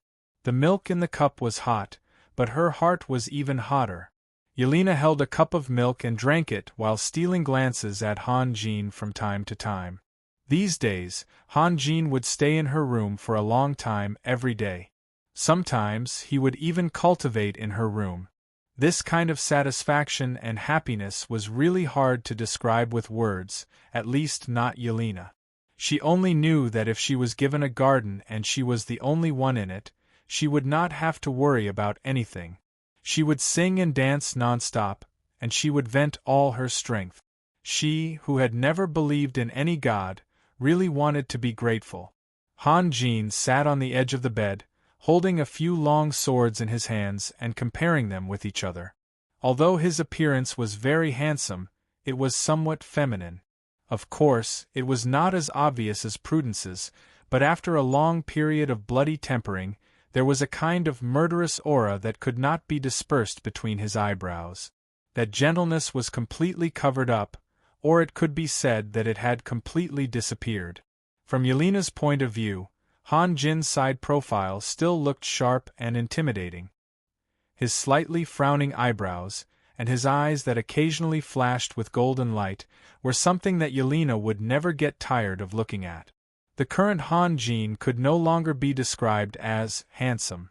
Han Jin had not lived in vain for the past few years. The more time passed, the more complicated the feeling he gave people. To be precise, he was 3 parts handsome, 3 parts majestic, 3 parts experienced, and 1 part was the murderous aura that flashed from time to time. Although Han Jin was not a simple person, compared to the people in this world, his experience was as pale as a piece of white paper. But today, he had the qualifications to stand on equal footing with anyone.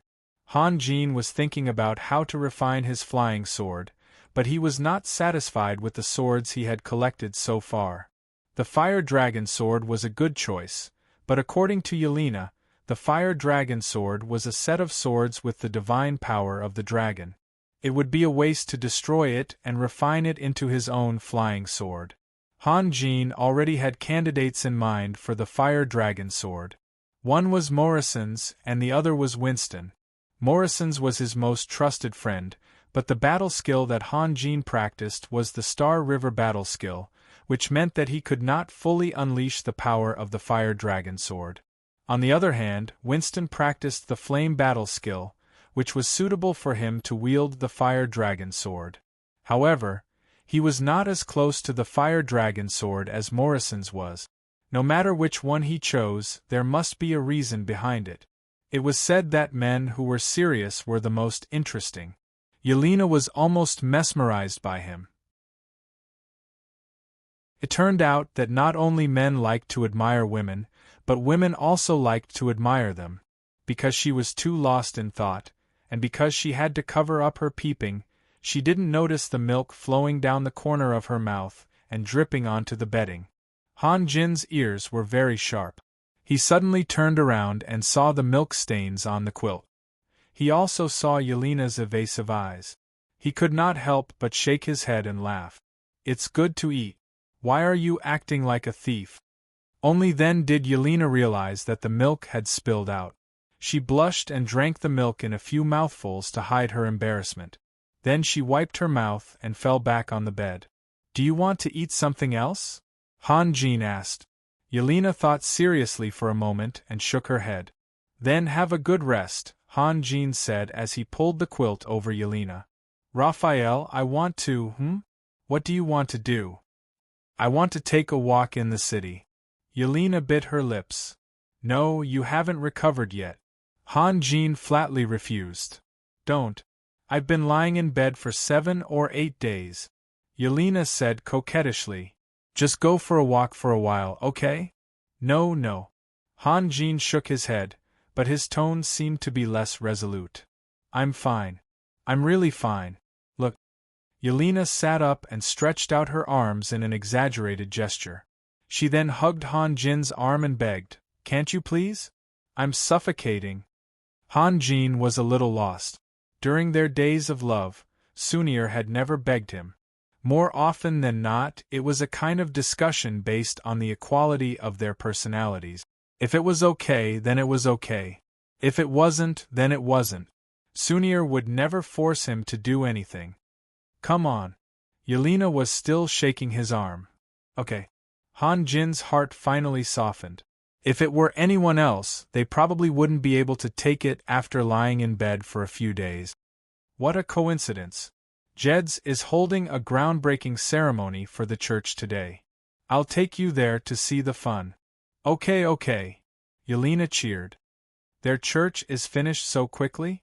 The main church is almost finished. The side church hasn't started yet. Han Jin smiled. It was a kind of doting smile. It's just a groundbreaking ceremony. There will be a dedication ceremony in the future.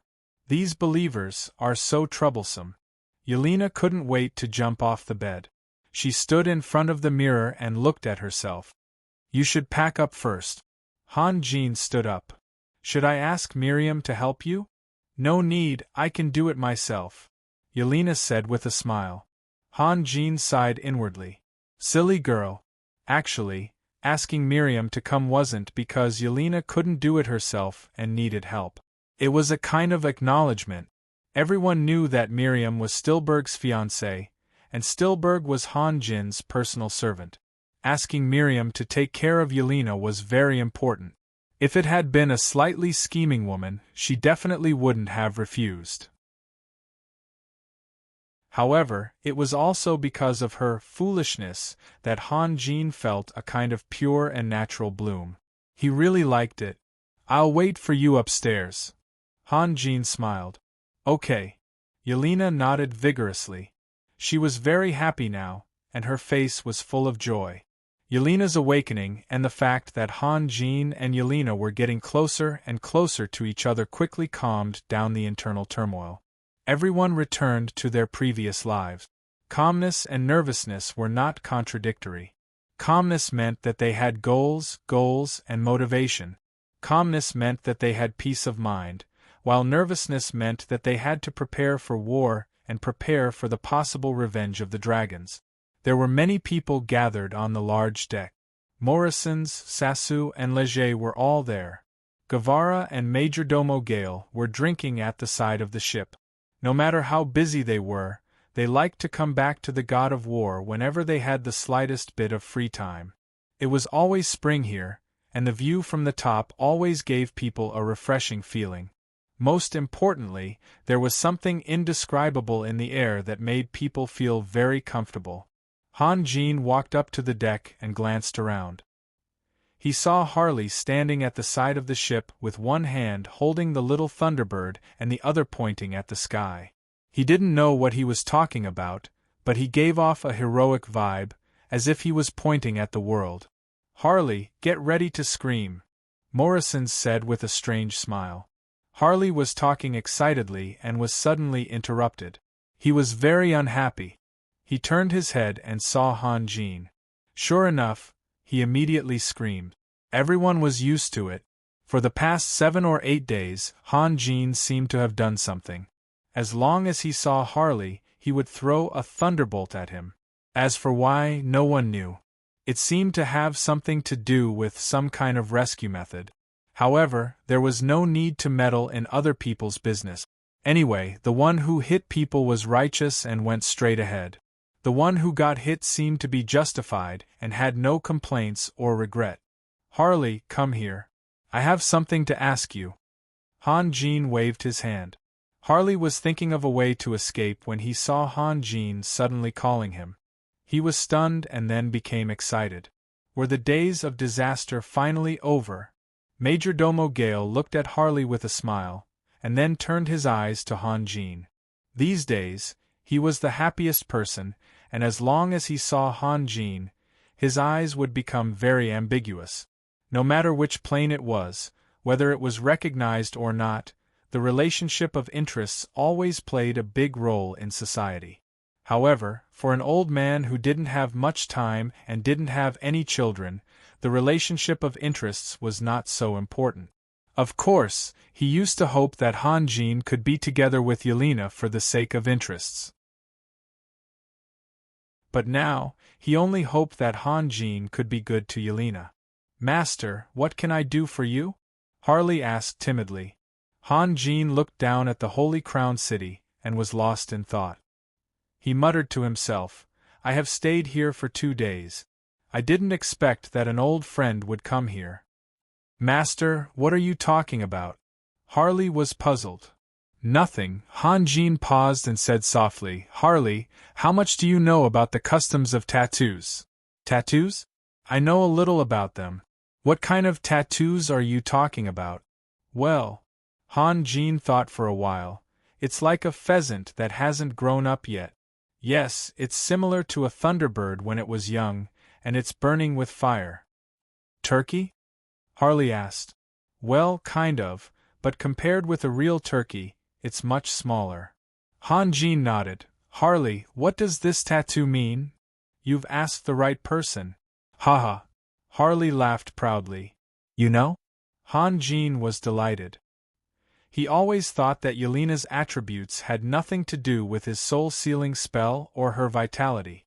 The key was the tattoo that suddenly appeared. But Yelena never mentioned it, so he didn't ask. He believed that Yelena would tell him on her own initiative.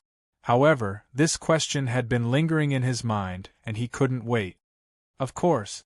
Harley was even more pleased with himself. He began to speak eloquently. "The turkey tattoo represents the turkey bar." "Haha.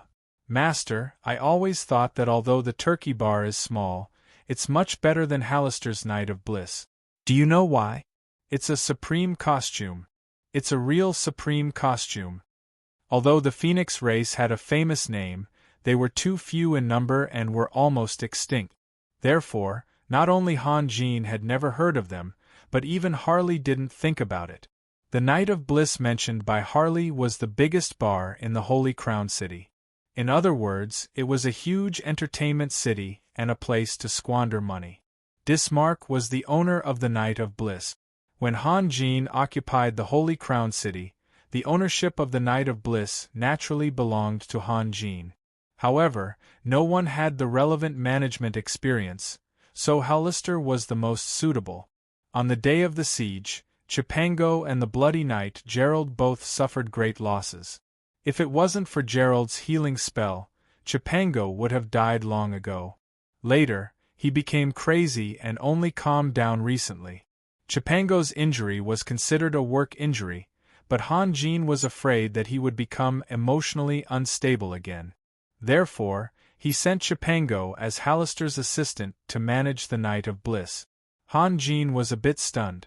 How could Yelena have anything to do with the turkey bar? The waitresses of the turkey bar have turkey tattoos on their thighs and back. Quack, they're very beautiful. Seeing Han Jin's strange expression, Harley hurriedly added, "Master, I'm telling the truth. If you don't believe me, you can ask Morrison's. He was there yesterday." "Don't talk nonsense." Moxink was angry and anxious at the same time. "I'm talking nonsense." Harley was even angrier than Morrison's. He screamed, "Who was the one who bragged to me yesterday that he was so brave that he knocked down a few **t. Morrison's slammed the table. "Poor Morrison's." Leger sighed. "If you want to brag, look at who you're talking to. Can't you come to me?" "Harley, this is your fault," Sasu said earnestly. "Do you want to see a dead man? Luckily, Sylvia isn't here. Otherwise, it would be a bloody disaster." Morrison's was so anxious that his face turned red. In fact, men's topics would never be separated from women. This was normal.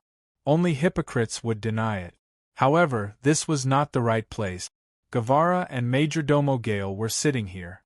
It was inappropriate for them to talk about women so freely. In order to catch up with Han Jin, or at least not be left too far behind, Moxink had been practicing his swordsmanship hard every day. But he couldn't live in a depressing environment all the time. As the saying goes, work and rest. He had to release his depression. Guevara and Majordomo Gale's expressions were a bit strange. They looked at each other and Guevara laughed first. I'm old. I'm really old. Back then. You guys talk. Just pretend that we don't exist. Majordomo Gale waved his hand angrily. This bunch of brats. Han Jin and Yelena just got closer, and you guys are already talking about the bar. This is ridiculous.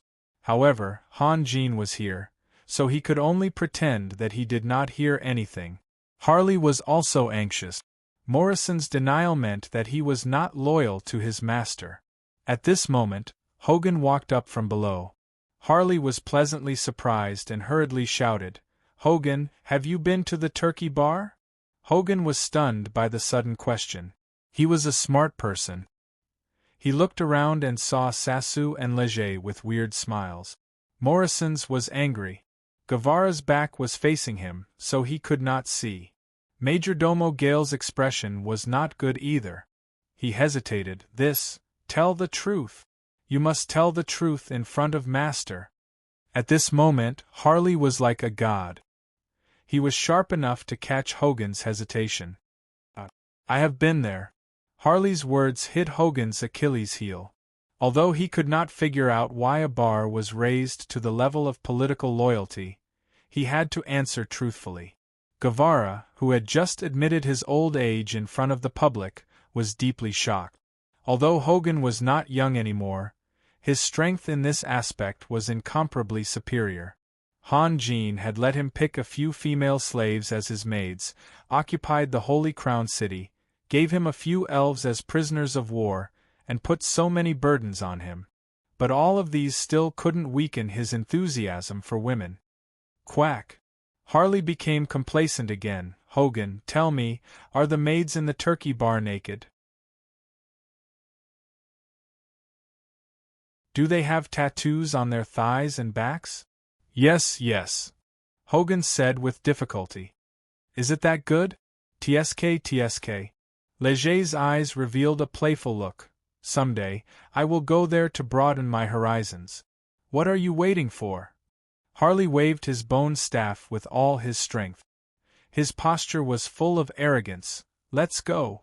Let's go together. Where are you going? Yelena's voice came out. The next moment, Yelena, who was wearing a light white magic robe, walked down the stairs. She was about to go shopping in the city. In order to avoid unnecessary trouble, she also disliked the attention of others, so she deliberately chose an ordinary light white robe. It was said that people needed clothes and Buddha needed gold. However, when a woman's beauty reached a certain level, no matter how simple her clothes were, they could not hide her soul-stirring charm. At this moment, Yelena gave off the feeling of a blooming peony, luxurious and delicate. She was in love. Whether she was conquered or not, love itself was a kind of nourishment, and it made her radiate a brilliance that was far greater than usual. No one would pay attention to such a delicate Yelena's clothes in front of her. The moment Yelena's voice came out, the lewd, bitter, evil, and helpless smiles all disappeared. Everyone put on a solemn look. Even the arrogant Harley lowered his bone staff and uneasily shrank to Han Jin's side. In front of his future wife, how could he tempt his master to go to the bar to drink with prostitutes? He would definitely die a very, very, very miserable death. Why aren't you talking? Yelena glanced around, puzzled. When a woman walked into a room full of men, and the enthusiastic discussion suddenly stopped, then she was sure what they were talking about, nothing. Han Jin smiled. Let's go. We won't be able to make it to the ceremony if we're late. Okay. Yelena walked over in small step. After hesitating for a moment, she reached out and held Han Jin's arm. Han Jin took Yelena to the side of the ship. Just as he was about to release the shrinking spell, he suddenly paused and said softly, "Harley." "Master, is there anything I can do for you?" Harley hurried to greet him. Han Jin raised his hand and unleashed a palm thunder, which landed right on Harley's head. Then, he let out a sigh of relief and disappeared with Yelena. You're tuning in to the Phoenix Knights YouTube channel. Don't forget to subscribe and join us on this journey to catch the most captivating stories.